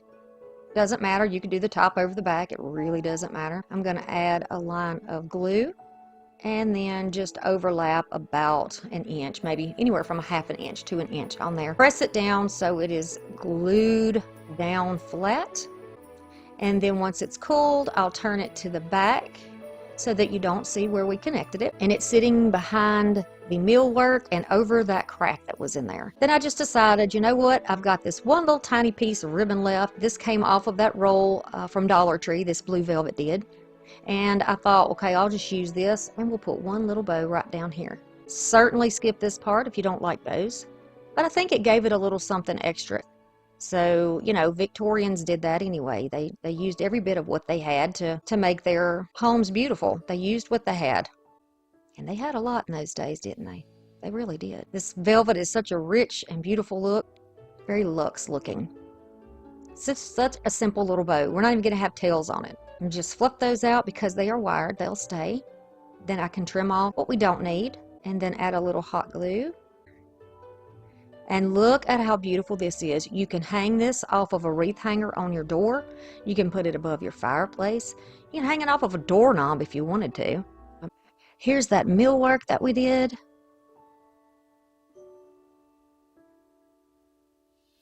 So pretty. So expensive looking. It just, to me, it looks like metal. It definitely looks like a piece of metal.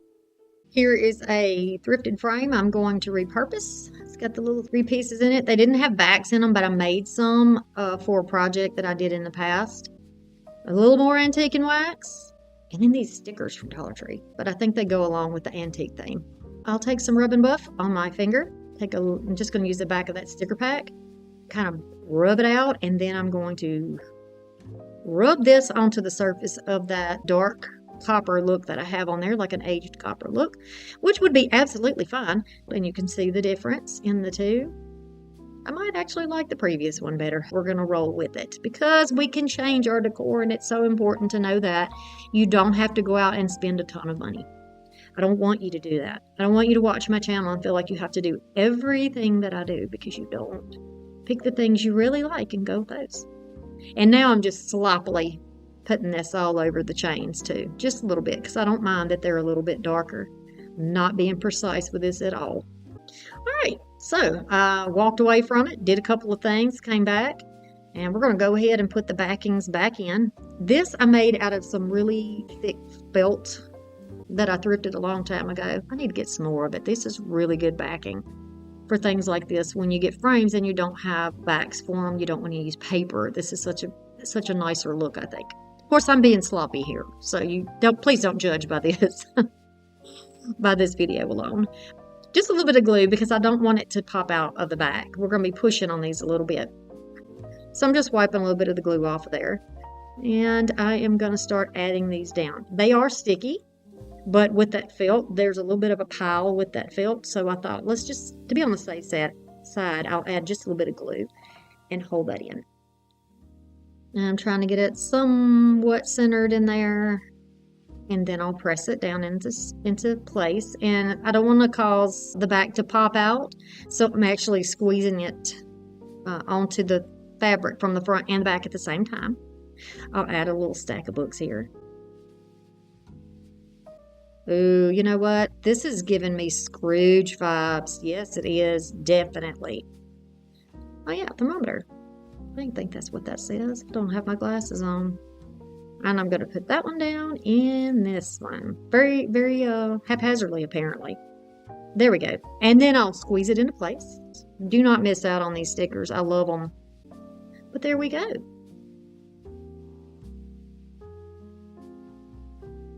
I love it. I hope you can see the change in the finish and how great those stickers coordinate with this piece. I love it. And then one more closer look here.